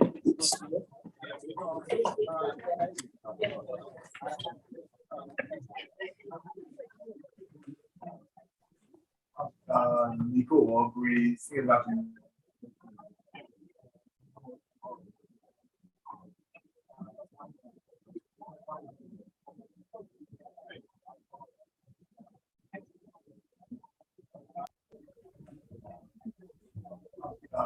Nico Aubrey, If everybody could move up just a little bit closer, so you can hear the entire presentation.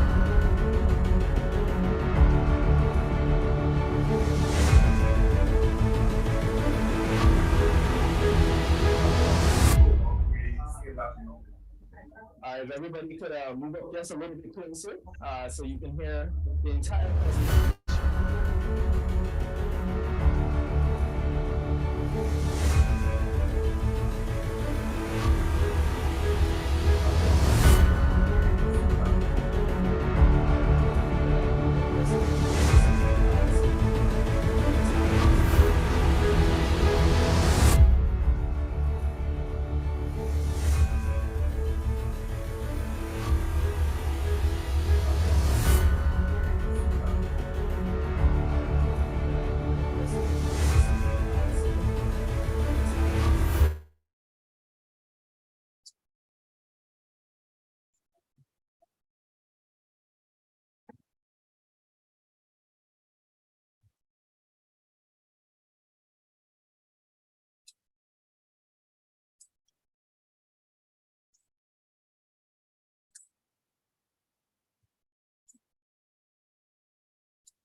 As soon as everybody's seated, we'll begin.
Trust me, there's a method to this madness.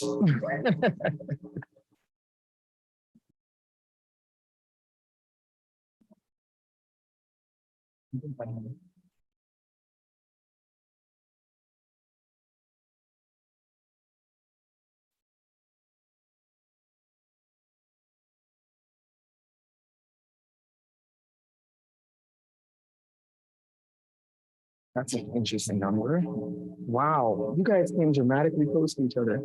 Okay, if everybody could showcase their numbers that they chose on their piece of paper. So I'm seeing 77. I'm seeing not too much on this side because I can't see. But if we could, Ms. Sawyer and Ms. Coakley, we're looking for a number. Okay, so let me just explain how this works. So I had Ms. Sawyer and I had Ms. Coakley give me two numbers each. And you know, inside of metrology, we do a lot of mathematics. So what I did with their two numbers is I took the mean. So that means add them all up, divide them by the addends. So with their two numbers, I got the number 55 and 57.5. So I'm looking for the closest to 55 and 57.5. Oh, we got 50 over there. We have 77, 69, 56. Wow.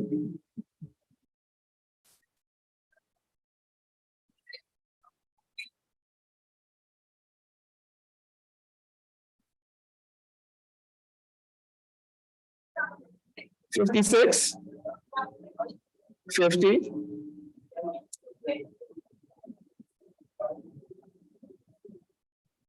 Okay, so we have about 4 people in 50s. What I'm gonna do for the gentleman or lady who got 56, which is right in the middle or somewhat in the middle of 55 and 57.5, we have the big prize. Oh, you guys gotta congratulate them now.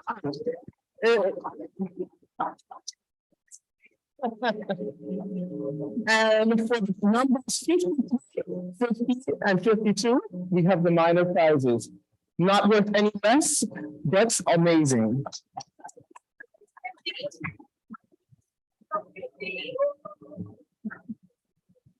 Did I miss anybody in the 50s?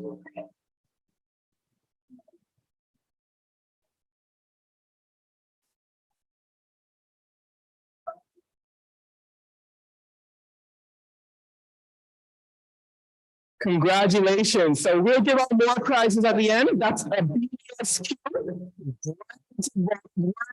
factory lot. And you, sir, you got a BSQ brand new water bottle with a Bluetooth speaker. So just to jump into our presentations and keep things rolling. So I did an overview of legal metrology already, so I'm not going to go too much back into it.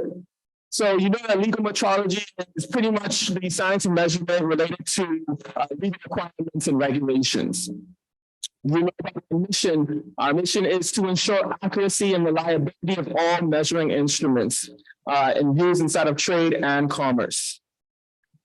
Legal metrology enforcement. I wanted to touch bases on this just a little bit because the enforcement of legal metrology is a regulation.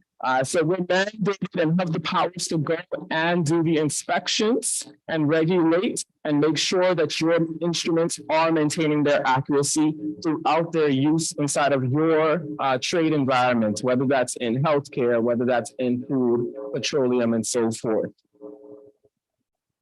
Our current services, you know about our current services. Right now, we're doing the verification of fuel dispensers and the verification of weighing instruments. And I'm going to skip through those. So the challenges inside of legal metrology, our biggest challenge is the advancement inside of technology. It's a rapid advancement and it's turning more digital each and every day. The digitalization makes it a little bit more difficult for us to keep up with the mandated regulations of ensuring that they are always compliant, just because we have to go through a little bit more processes to ensure that.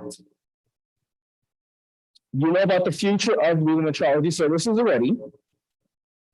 So let me jump into industrial metrology. So industrial metrology is what Mr. Davenport was telling you more about. This is our department. Instead of industrial metrology, it's science of measurement, but more related to the application of industrial and manufacturing needs.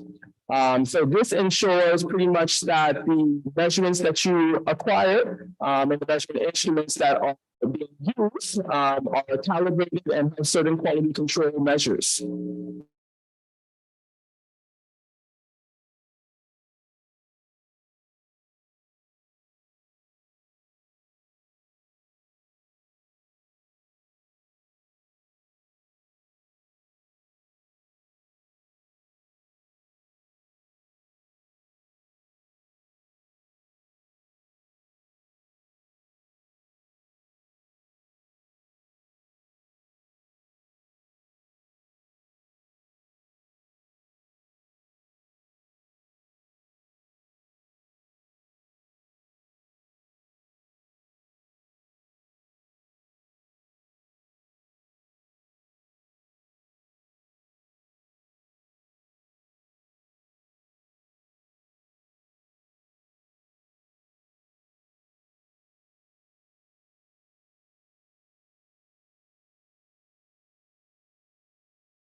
the offender or clean it up in the end. And so all of these things, I think, some work on those measures. Well, thank you very much. It's very interesting. But I think calibration, for us to calibrate the GPS or the GIS would be very difficult. But if you have an instrument that you use, then we can look at it. Yeah. Okay. Yeah. Okay. Before we go further, let me briefly introduce you to the form to explain what kind of information we are interested in. We've got the first page, which is sort of general information. Don't forget, we want to do a feasibility study. We want to understand the financial aspects, the feasibility of the service that the Bureau is going to give. So we, where's my document? Here. Why is it not visible here? If I make it visible for me, then it disappears from there. Oh, okay, so I'll take it from the screen there. Yeah, so the first part is about your business. Yeah, we need to know how much is the impact that if we invest in a certain type of calibrations, how much good is that going to do for the country? So I would like to have a bit of, doesn't have to be exact numbers, but just some ballpark figures on, for instance, the type of product you produce, if any, services, whether it is manufacturing, importing, trading, and roughly an idea how much turnover that involves, and if you export, how much percentage of that do you export? And then we ask you about any certifications, whether you have ISO 9000, 13,000, 22,000, all these different international standards. Even if you have a laboratory, 17025, we'd like to know.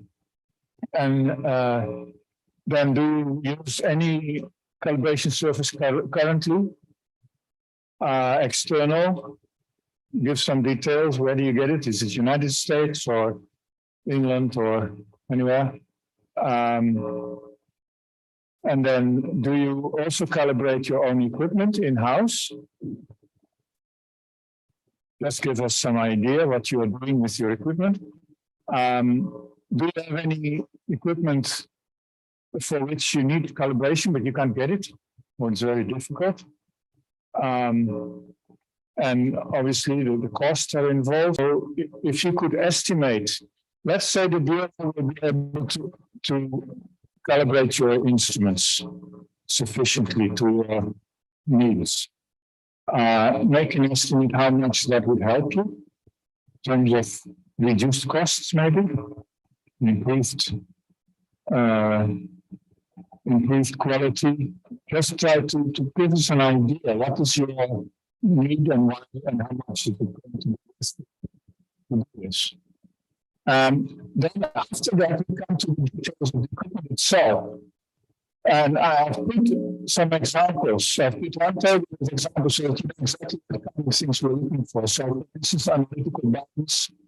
What kind of brand it is, and remember that helps us because we can look at that on the internet and see the specifications. But otherwise, you can also do estimating ranges, for instance, a balance of 120 gram maximum with a scale deviation of 10 milligrams, for instance, and what class it is and what kind of accuracy. And then also what is important is what are you using it for? Yeah, so for instance, if you've got a chemistry lab, put it there. What calibration interval do you use? How many of them do you have that need calibration? And then you know what you are paying for the calibrations at the moment. If you have them calibrated externally, what do you think would be a fair price that the dealer should be charging you? Now, so just be realistic. It should be cheaper for you than sending it to the United States, but it should also be feasible for the Bureau to do it. So we'd like to have your opinion on that. So those are just a few examples that we put in the form so that you can see exactly what we are looking for. So I hope that you will be able to give us that information. The rest of the form is the same table, but then empty for you to fill in. If you happen to have a list of your equipment, I mean, many of you have have that list because you need to regularly calibrate them. If you have that information, list, just attach that. You don't want to give you a lot of extra work if not necessary. So that's basically what we're asking you to do. So that we can then put all that into our tool. Yeah, our how do you call it? Ecology strategy tool. We can then calculate, we can use certain factors to estimate what is the importance and the size of this kind of calibration services that we can do. And from that, we will try to prioritize what will be the most important. Yeah, and government authorities, same thing. The form may not be 100% suitable for you, but you also have measuring instruments, and if it is legal metrology, then the Bureau is supposed to make sure that your instruments are correct. So again, you can indicate which instruments you have and what kind of verifications you need. Yeah, sure.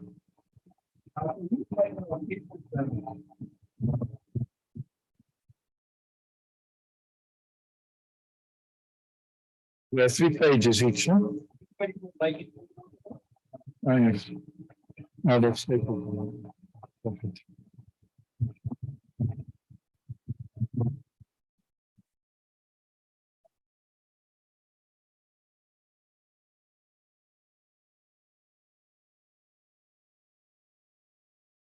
All right. Meanwhile, while he's passing around the forms, I think that was our sort of presentation. So now the floor is open for any remarks, questions, and answers.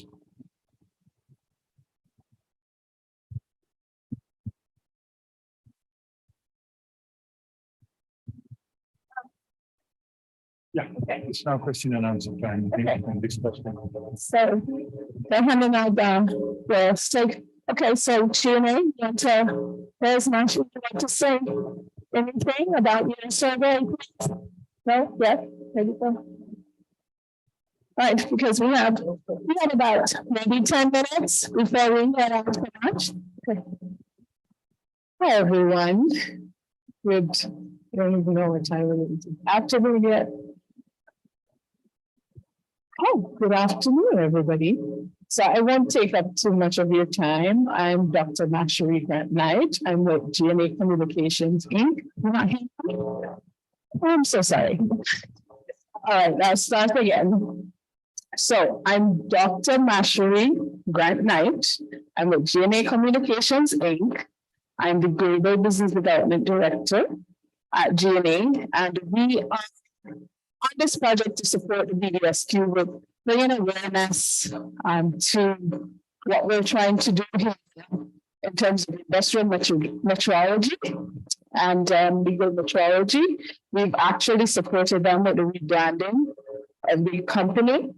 And of course, we didn't get to show a video very well today, but I think you've seen the beautiful new brand that BDSQ has been showcasing on all these weather models and the banners and everything. So for my survey, it's basically trying to figure out how do we showcase this message, this new message about quality and metrology, and how do we reach the various stakeholders I know a lot of you who are representatives of corporate Bahamas, as well as with the Bahamas government and different agencies.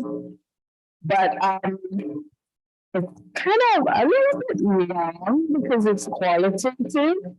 So I am going to share it with you via email, if that's okay. And you can take your time and go through the questions and see how best you can share with us what is it that you would want for the entire group of stakeholders that we have. I want us to consider as well, not just yourselves and the BBSQs aim to provide these services to you, but also the end user. That's your consumers. You know, what is it that we want to do for them in terms of creating those quality and developing standards and ensuring that they're getting what they're paid for, right? So our message is to first reach you so that you know, do I guess the services that the BBSQ as well as at the end of the day, ensure that your end user values quality as much as you do. Value the fact that we are ensuring that everybody's accredited, everybody's certified, this equipment that we use, instruments that we're looking at implementing in the various laboratories are up to the standards that we want them to do for us, right?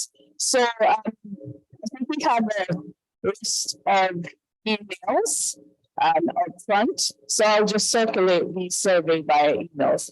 And if you could be so kind to let me have them before Monday, I would really appreciate it. Because my project is we don't have as much time as Mr. Delacour. We don't have a few weeks left in our portion of the project. So I would really appreciate it by Monday. Thank you so much. Yeah, just for practical things. I mentioned you can fill the email to get but we can also consider, I think you have registered your name. If you put them in there, just make sure that everybody gets it. It's maybe the easiest. I was also requested to include the presentation that I did. We also added in, and Mr. Johnson's presentation as well. Probably can put it in. Yeah, so let's make it simple. Let's not make another list. Is that agreeable? Good, good. Okay, thank you. Any further remarks, questions, statements, concerns?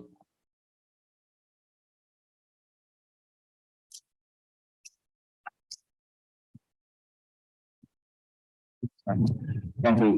Another issue that we're having in the field of industrial metrology is some organizations or some groups, when they request measurement of things like surface and as volumetric rates, as in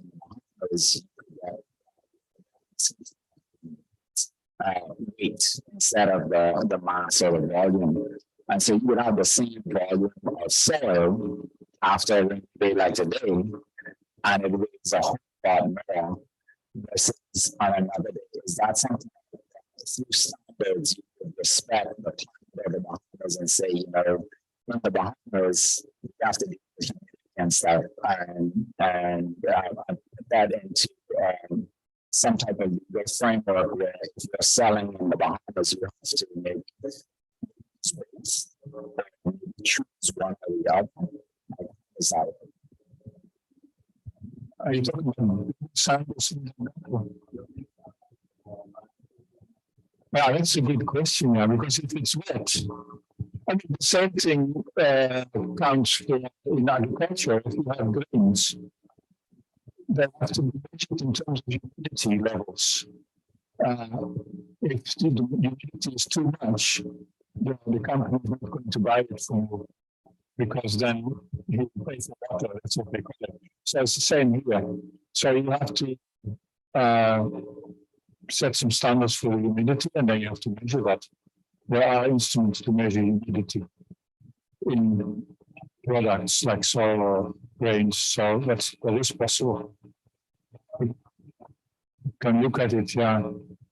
Otherwise, you may have to go for volume. It might be more accurate because the humidity will not increase the volume very much. But that's actually a very good question. It's a matter of legal metrology then, because it's trade. Thank you. Write it in your form so that we didn't forget to look at it. You appreciate that a lot of the things that you are now going to ask for in these forms will take time. My guess, very rough guess, is that the Bureau will probably have to go into volume first, mass volume, and then temperature, probably, because everybody needs thermometers. But after that, I cannot predict whether it will be pressure or dimensional or electrical calibrations. I really cannot predict where it's going to go next. And I also should mention that the only budget that is available now in the project is for the mass and hopefully the small volume. After that, we need to find new budgets to invest into the new sources. All right, can I give to the director to? Oh, you're so safely, thank you. Any further questions? All right, before we so everybody just write numbers once more on the notepad and we'll try to read the time, except for the ones who have got.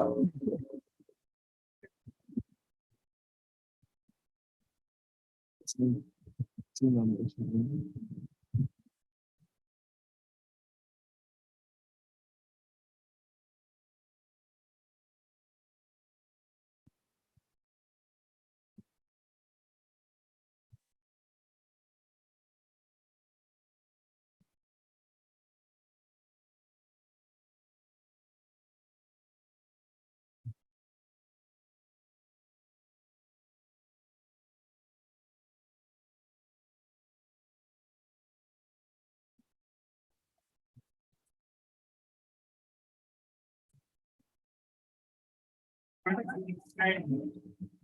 You want to take the same number or same time? Unless you want to do it now. I didn't get that. Right.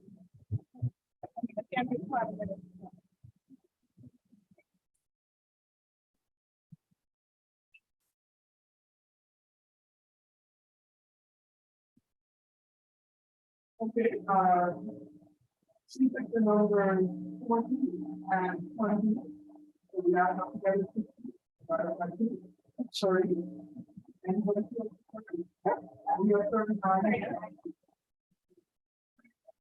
Oh, no.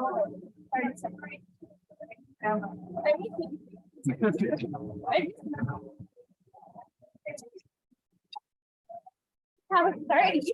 That was 30. Whoa.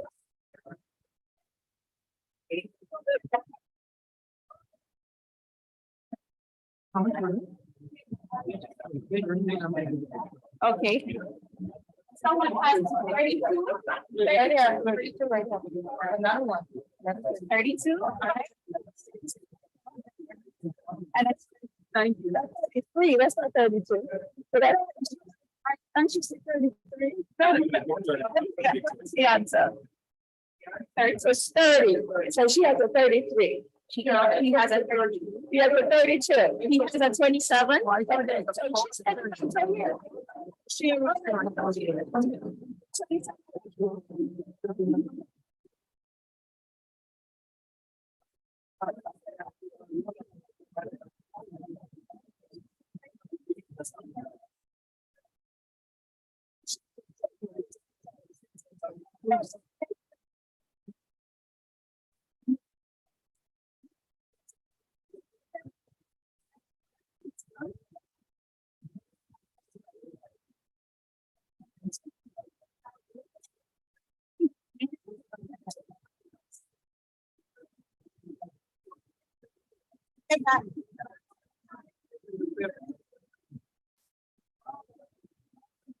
Yeah.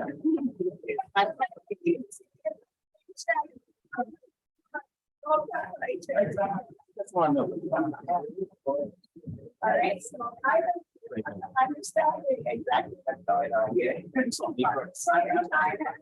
not pretty bad.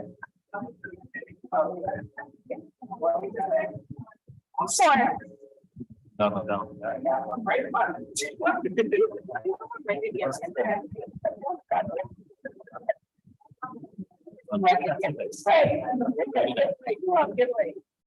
right. Yes, buddy.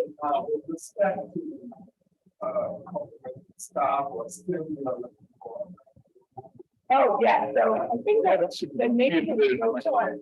So, Yeah, when it comes to divisions of the definite science majors. And also applied sciences like perhaps in the physics or the mathematical side of things. And Mr. Democrat, that we can show more progress or Mr. Best. So next questions. Sciences. Such things that have the biology, but they have with the training, that they look at their qualifications, with the physics, chemistry, etc. For the standards officers, it's a little bit not so involved. But for the definitely the physical side of things. Science officers who have degrees in the natural sciences. Okay? Yes. Absolutely. So, you know, the task, especially when it comes to the training, because it's vast and everything. And so just touching the surface right now. I think Mr. Democrat share a little bit about to expand. That's a task within itself. Sports, inspecting those goods. We talked about market surveillance. So we also tasked with the plans is a largest act that we revised. Actually have rebuilt the metrology bill, which is simply weights and measurement, the science of weights and measurement, and the task with measurement activities from the Commonwealth of this. That's a great task. And it expands to so it's the transition or transportation is can be very difficult for us because we have to take measurements, scales, and equipment from here done. So some of the which we're doing, but because logistics in place, that we can just take over and come back. You have to use the boats and all of that. It's very challenging. And so that takes some time. And that's where we tell the minister that we to put teeth in place in terms of finances to hands that central for the south, but also the infrastructures and that these islands as well. to justify officer, so the central technical officer, and like I said, it's not expensive, not cheap, very expensive, and they have to be accountability. Details, fine details that on.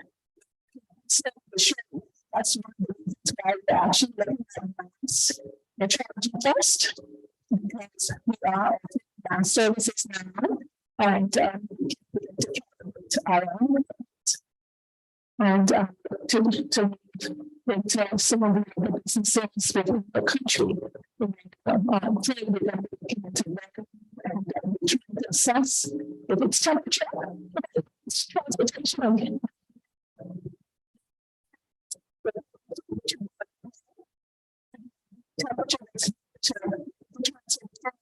So that stairs, I just touch it with surface here. So it's that we are saying, and we do keep those things in mind. It's not easy. They're just so big organizations because we are around by them. Oh, sorry, good day. I was wondering, is there a national educational question drive to really democratize policy play for everything else? So until you get the people in the presentation, they spoke the change which will affect their behavior, which will affect the policy, because the policy is reactive that's done. Which is when we get the funding to get these projects around to the like 10 years. That's multiple administrations which we need to be bipartisan support and desire to do and get it done. Not just let's start it and then one administration come in and we're doing that no more. Is there a drive to educate the people on the importance, the nuances and the absolute importance that listen, the ones that need to keep us in keep us involved. People have to understand so that they have a desire to we do this. Yes, using metrology, we try to get more gas. Using metrology, is their desire to tap into the consciousness of the people to get behind this concept, so that they understand what they stuff.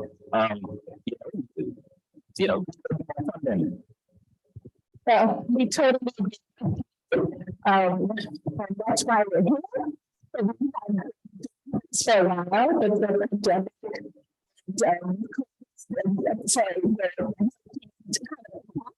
and she so that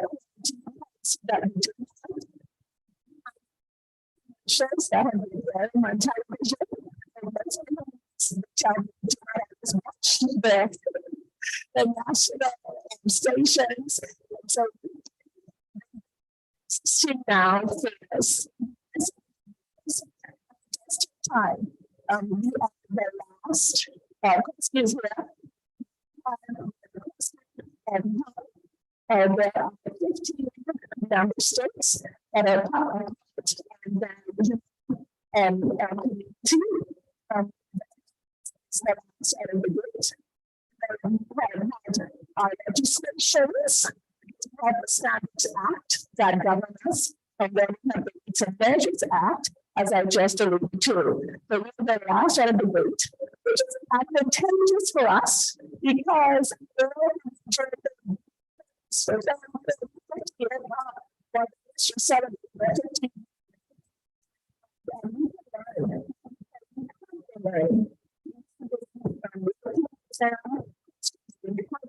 that's the reason why so I'm saying there. Sensitizing, this is why we're here today. And and you have to prioritize. So start and continue the marketing, the strategy site issue. It's not easy. And the country that it's a sensitive subject. And so we have to continue to push it. Not member of the and I was official international standards. That's the case. So we got to encourage faster. It's bad in terms of food safety, security, etc. So just bear with us. We're still kind of fixed now. We're going to get there slowly but surely. The infrastructure and the transportation of things. I think that sometimes this aspect sensitizing. So we have to do that international stations and etc. Trying to benefit social media and stuff to get the word out. But thank you so much. Hi, any other questions?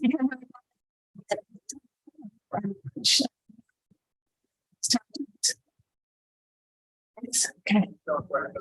Just wanted to know if you guys are looking to develop capability to assess rates under the milligram. Because I think that would affect a lot of laboratories and let's say like pharmacies and stuff who probably use some milligram. So I think the answer to that is yes, but they should not be scientists, but not quite. I think yes, because if pets are going to be calibrated, then you have to go into the microgram level anyway. So the same balances can be used for microgram weights as the ones that will be used for pipettes. So I think it can be combined. Should be possible. We're looking for demand, or we're looking at. Yeah, that's this survey. So we can that's the question. Just put it down.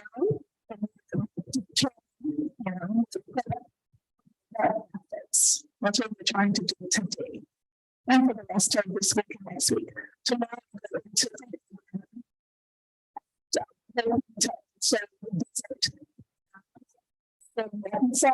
just to see, assess the market and see the best demand, the best for the country in terms of priority. Okay, any other questions? Thank you so much. So after we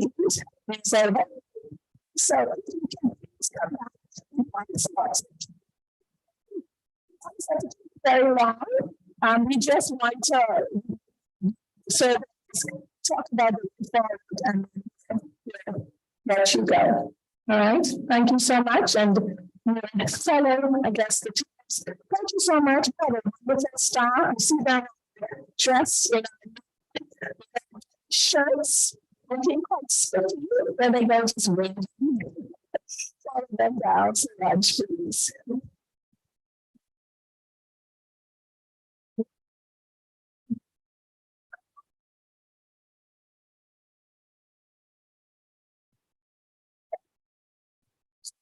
Welcome.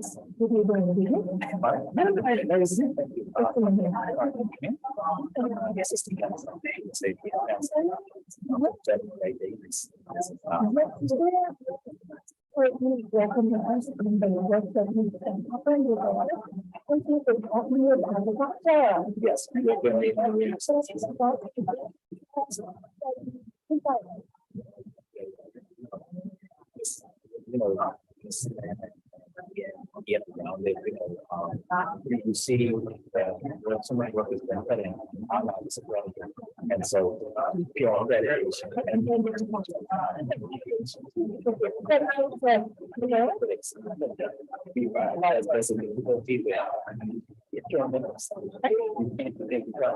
So we need to maintain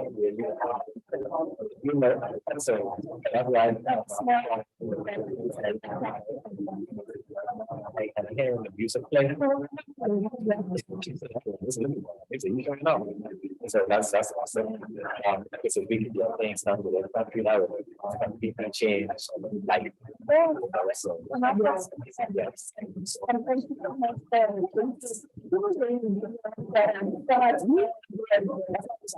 People always ask me. Right. It's to me as a guy on the when you start doing this stuff, you know, listen to like, so that's not. And I can't give them a direct answer. I can't. But I have to. Respect. Still in the fight. And I think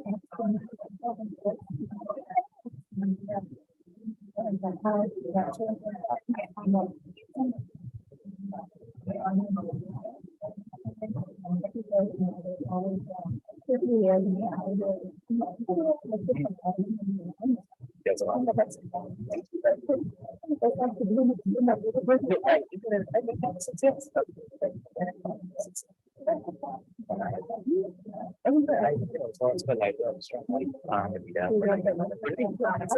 On a scene. You know, that's why you can. So, and it's nice to work with. Thank you so much. yes, thank you so much for being here. That's all right.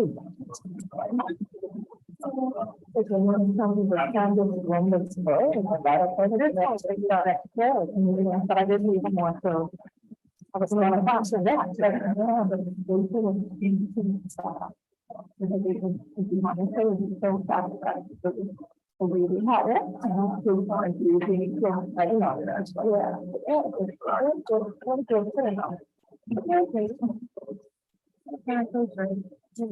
Really hard.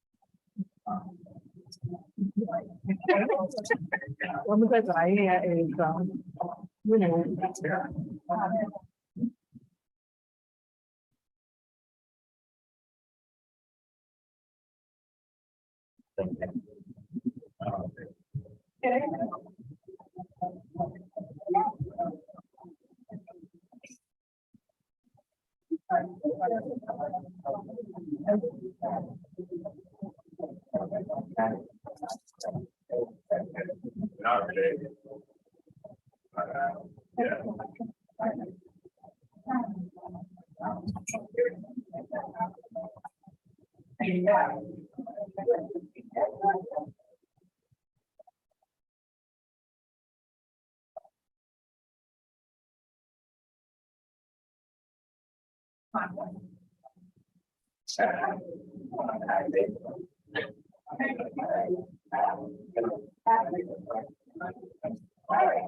you know.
Coffee upstairs in the bottom level.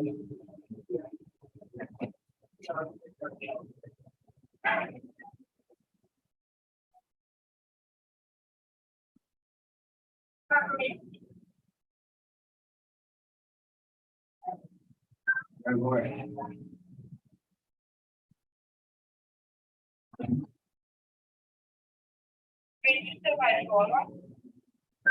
Yes, ma'am.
Yes, sir.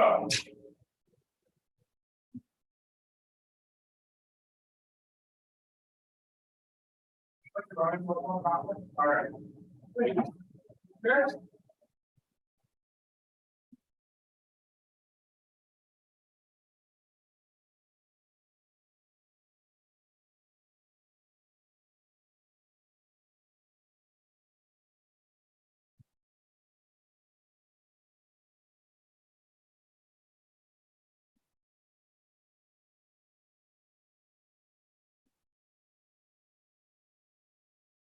Yeah.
I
know you've been doing it, and I know you do too. Hey, that's why you do it. I mean, that's why you do it. I think you left. I'm not you do it. Period. You know, like,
Between two. I want to say. I think I do, yeah, no.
surveys. There's one for marketing as well as one for the technical equipment. If you guys can fill that out as soon as possible, just so we can speedily address the needs of the country and see how we can get this calibration service up and running inside of the right areas.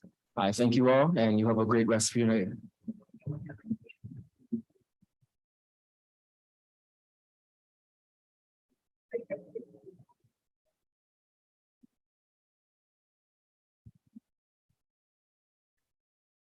Alrighty. So we've had a full day, full tummies, full minds, full brains of information. I know that there has been significant sharing of knowledge today, and everybody has benefited tremendously from participating in this forum.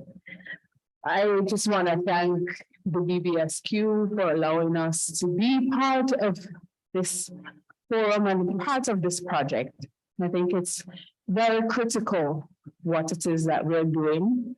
And as a national authority for establishing and facilitating and maintaining the highest levels of standardization, metrology, and conformity assessment, the values that they aim to create, which are fairness, accuracy, consistency, trust, and standardization, are very important to ensuring that the Bahamas, everyone from the ground up, are safe.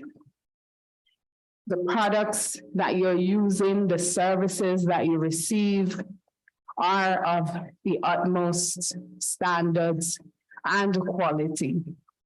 We attempted to, I would say, replicate that with the new branding. We wanted to demonstrate how serious the BBSQ is about ensuring that there is a consistency with the message, there is standardization, and there is quality represented. I just want to thank you so much again for having us here. We too have a survey that we will be sharing with you, and we would appreciate if you complete it so that we can know what's the best way to communicate this message, not just among you, but with the entire Bahamas. Thank you so much.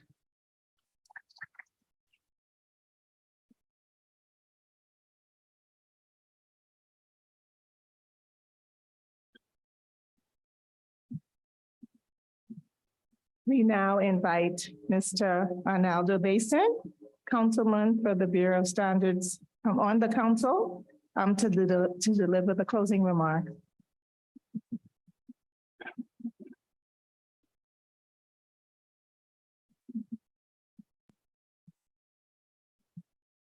Good afternoon, everyone. On behalf of the board and team at the Bahamas Bureau of Standards and Quality, I extend sincere gratitude to all of our special guests and participants. To the leadership of the Caribbean Development Bank for partnering with us to host this important forum. These discussions and relationship building activities could not have occurred without your support. Thank you, Mr. Bess, for joining us today and delivering such warm greetings on behalf of the bank. As Executive Director Buffett stated earlier this morning, the Bureau has benefited greatly from the immense support from various government ministers and officials. Certainly, under the leadership of Senator the Honorable Michael Alcides as Minister of Economic Affairs and head of the BBSQ. Thank you, sir, for your unwavering commitment to the work we do. We applaud you for sharing the government's vision for the country and the role that a strong national quality infrastructure will play in transforming our country and realizing significant and substantial growth for our economy. We extend our sincere gratitude also to Deputy Director Pratt of the Ministry of Public Works. Thank you for taking time out of your hectic schedule representing the Honorable Minister Alfred Sayers, who is unable to attend today. We would also like to thank the representatives of the European Union, the CARIFORM Directorate, and the CrossQ who joined us today. It has been a privilege to have you as our partners throughout our journey of elevating the quality and infrastructure of our nation. Special thanks to our project consultants from Oka Global, Mr. Pierre Delacourt, and marketing consultant from GNA, Mr. Devin Griffin, for joining us today and participating in the forum. Thank you, sirs, for your remarks also today. To the team at the BBSQ, I want to take the opportunity to say how publicly honored I am to be able to work with such a talented, hardworking, dedicated, and professional group. The people of the Bahamas are blessed to have you as their champions of standards and development. For those of you who presented today, thank you for being so thorough and informative. To all of you, our stakeholders, private sector leaders, and industry partners, thank you for being such vocal and active participants in today's discussions and activities.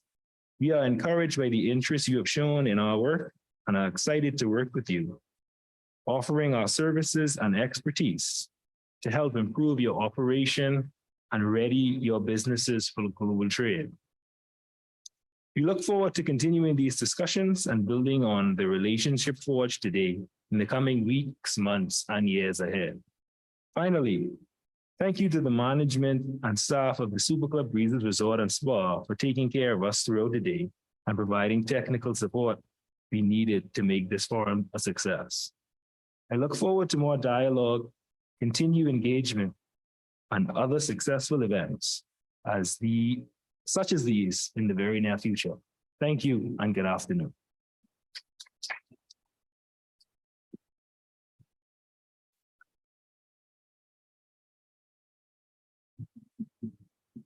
Okay, thank you, Mr. Baston. I would like to ask, I had asked my staff to come. Are you all still present?